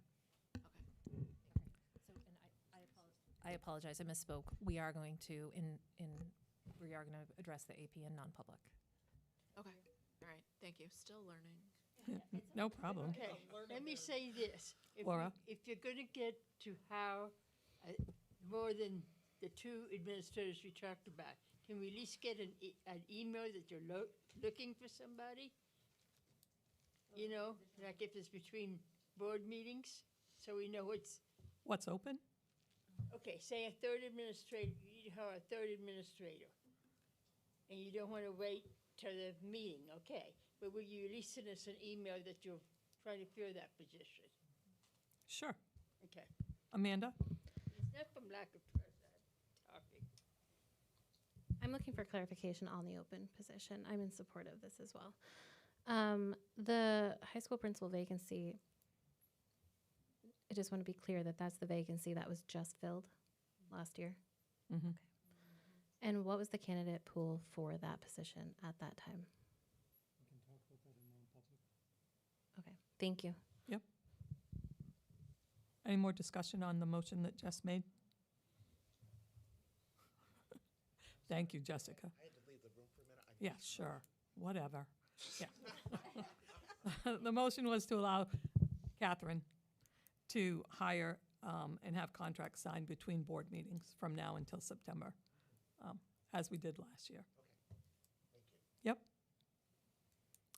So, any more questions? All those in favor say aye.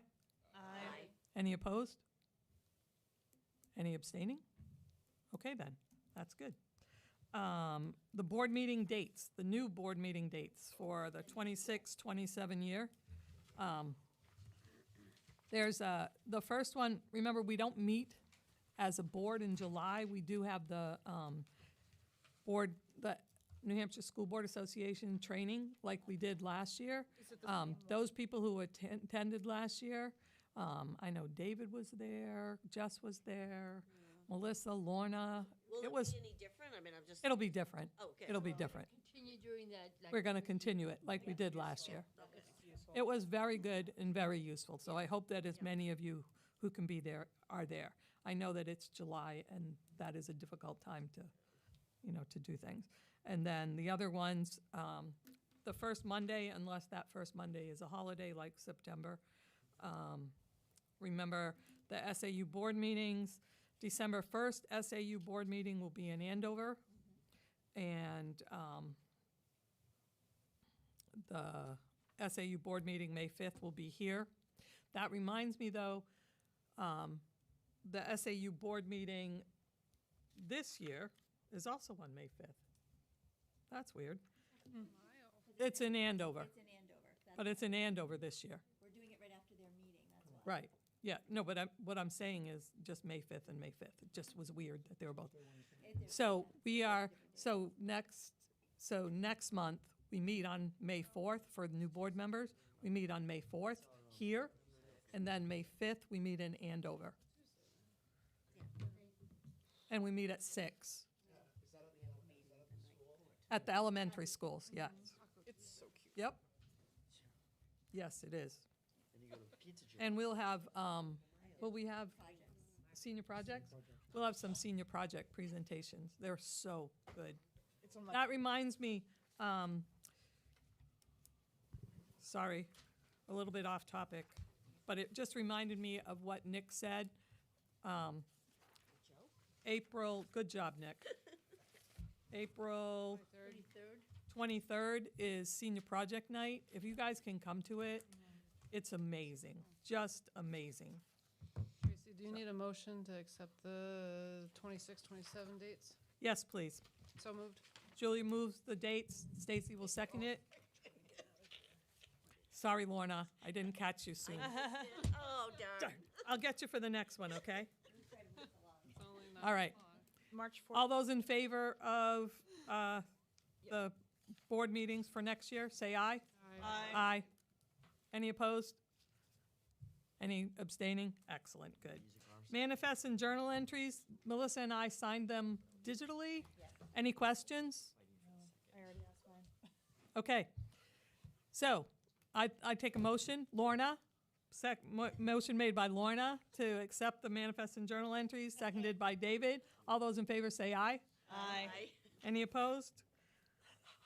Any abstaining? Good. I'm abstaining. I didn't read them. Oh! Oh! Julia You didn't wonder read why them. they make jokes about you.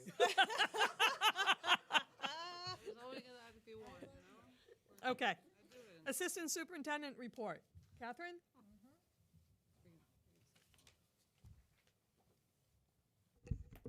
All right, I have some good news to pass around. Here's Mubo, if you haven't seen that. Here is an update from Donors Choose on the donations that we have received for this year. And that is a resource that a lot of our teachers utilize. And then a kid governor, can't get enough, so pass that around. So Nick stole a lot of my thunder. I didn't check with you today. That's okay. That's okay, because I know Julia's eager to get out of here. So I did. There is an update that I did want to share in regards to the 8th grade trip for the 26-27 school year, and I know Mr. Lynch is here. So unfortunately, this year's 8th grade class trip was this year's 8th grade class was unable to attend the DC trip due to the government shutdown, and then closures within the city. So we were really fortunate because we were able to get full refunds for all of those expenses. However, that was, we were very fortunate because all of those companies did not have to provide those to us, and we've worked with them for a long time, and thankfully they were able to do that. But this experience really exposed the financial risks of planning a large-scale trip like that in-house. So in looking forward to next year, we started exploring, and I say we, this is Mr. Lynch and Mr. Wheeler who coordinates the trip, using a travel agency, which is what most school districts do to ensure the trip would be financially insured. However, this changed the projected trip cost significantly. So this year's trip to DC was going to cost $775 per student.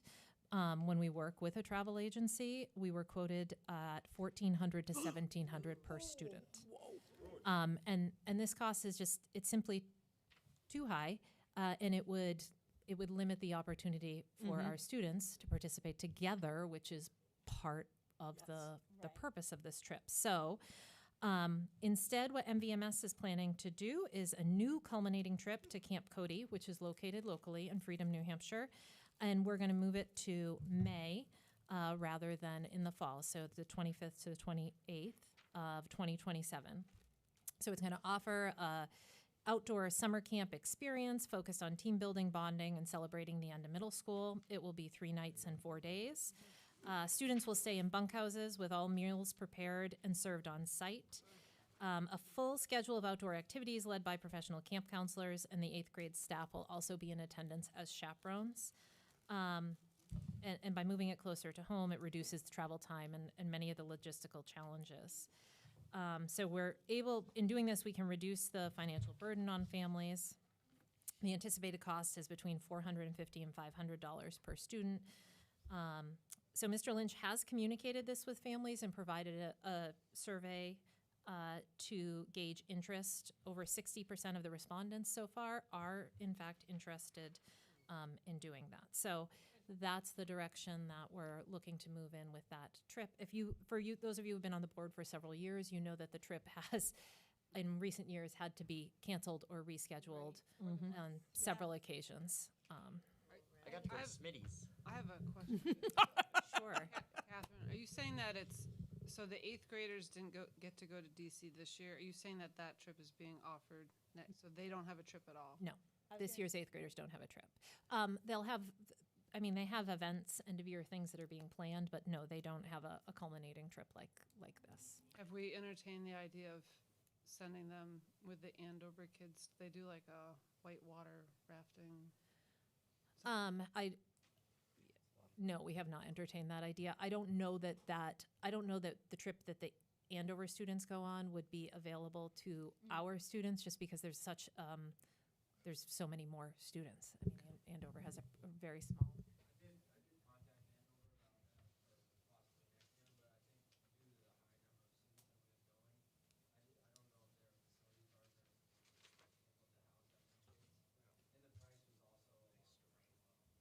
How many 8th graders do you have?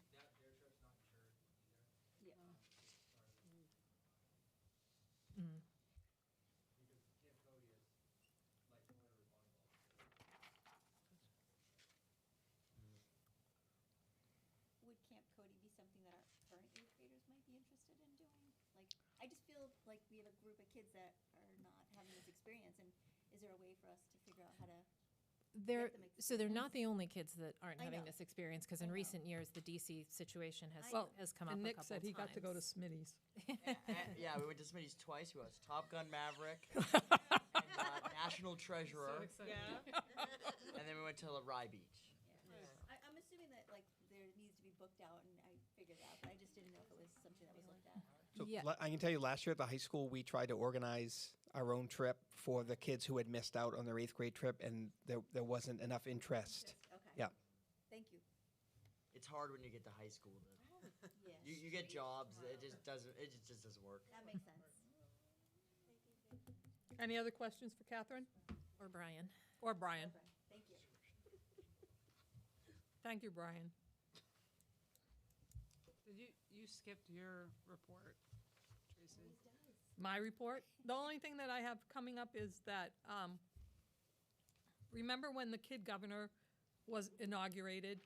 It was a snow delay, so the class didn't get to go to see her inauguration. On April 21st, the kid governor's class is getting to go to the State House so that they can go through that kind of thing again.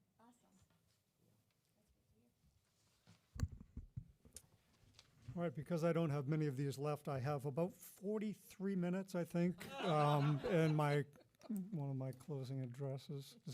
This one's for you, Julia. I deserve that. The the open enrollment process has been developed, and it's up on the website. We have information about the process and an application form, so it's right up on that main header. The cutoff date for applications is May 1st, with a notification date at the end of May. And most schools in the area do have a 0% out clause, so we don't expect to see huge numbers of students, but just to let you know, it's out there if you want to go and check it out. We put together a little, nice little web page and some information on there. And one other note, the retiree tea even though there'll be another opportunity. It's going to be May 20th at 4 o'clock. So just to kind of put that on your radar, and we'll send something out, but I just wanted to, those of you that are advanced planners, you can mark that down on your calendar. Is that May 20th of this year? That's of this year, yeah, of 2026. I'm Yep. already into 28, so Yeah. I don't, no Need a space. bingo caller. And that's all I got. No space. Is that a Oh, Friday? sorry, No, it's a Wednesday. I'm trying to put it on my calendar. What time? 4 o'clock. 4 o'clock, Miss Kennedy? 4 PM, and it'll be here. In the cafeteria. Okay. Next is non-public under RSA 91A:3. Oh, I did skip public comment. That might be After Sorry about that. his brain starts to. Sorry about that. Public comment. Thank you.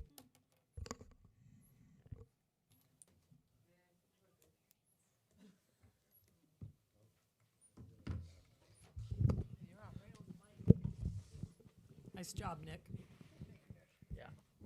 Dan Nudd, Webster. So I just want to say I was surprised to see the proposal of the transportation change.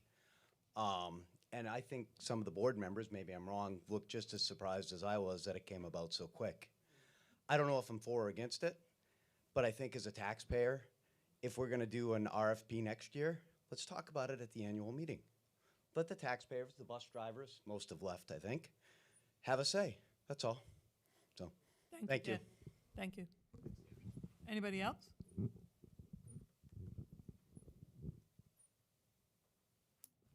Okay.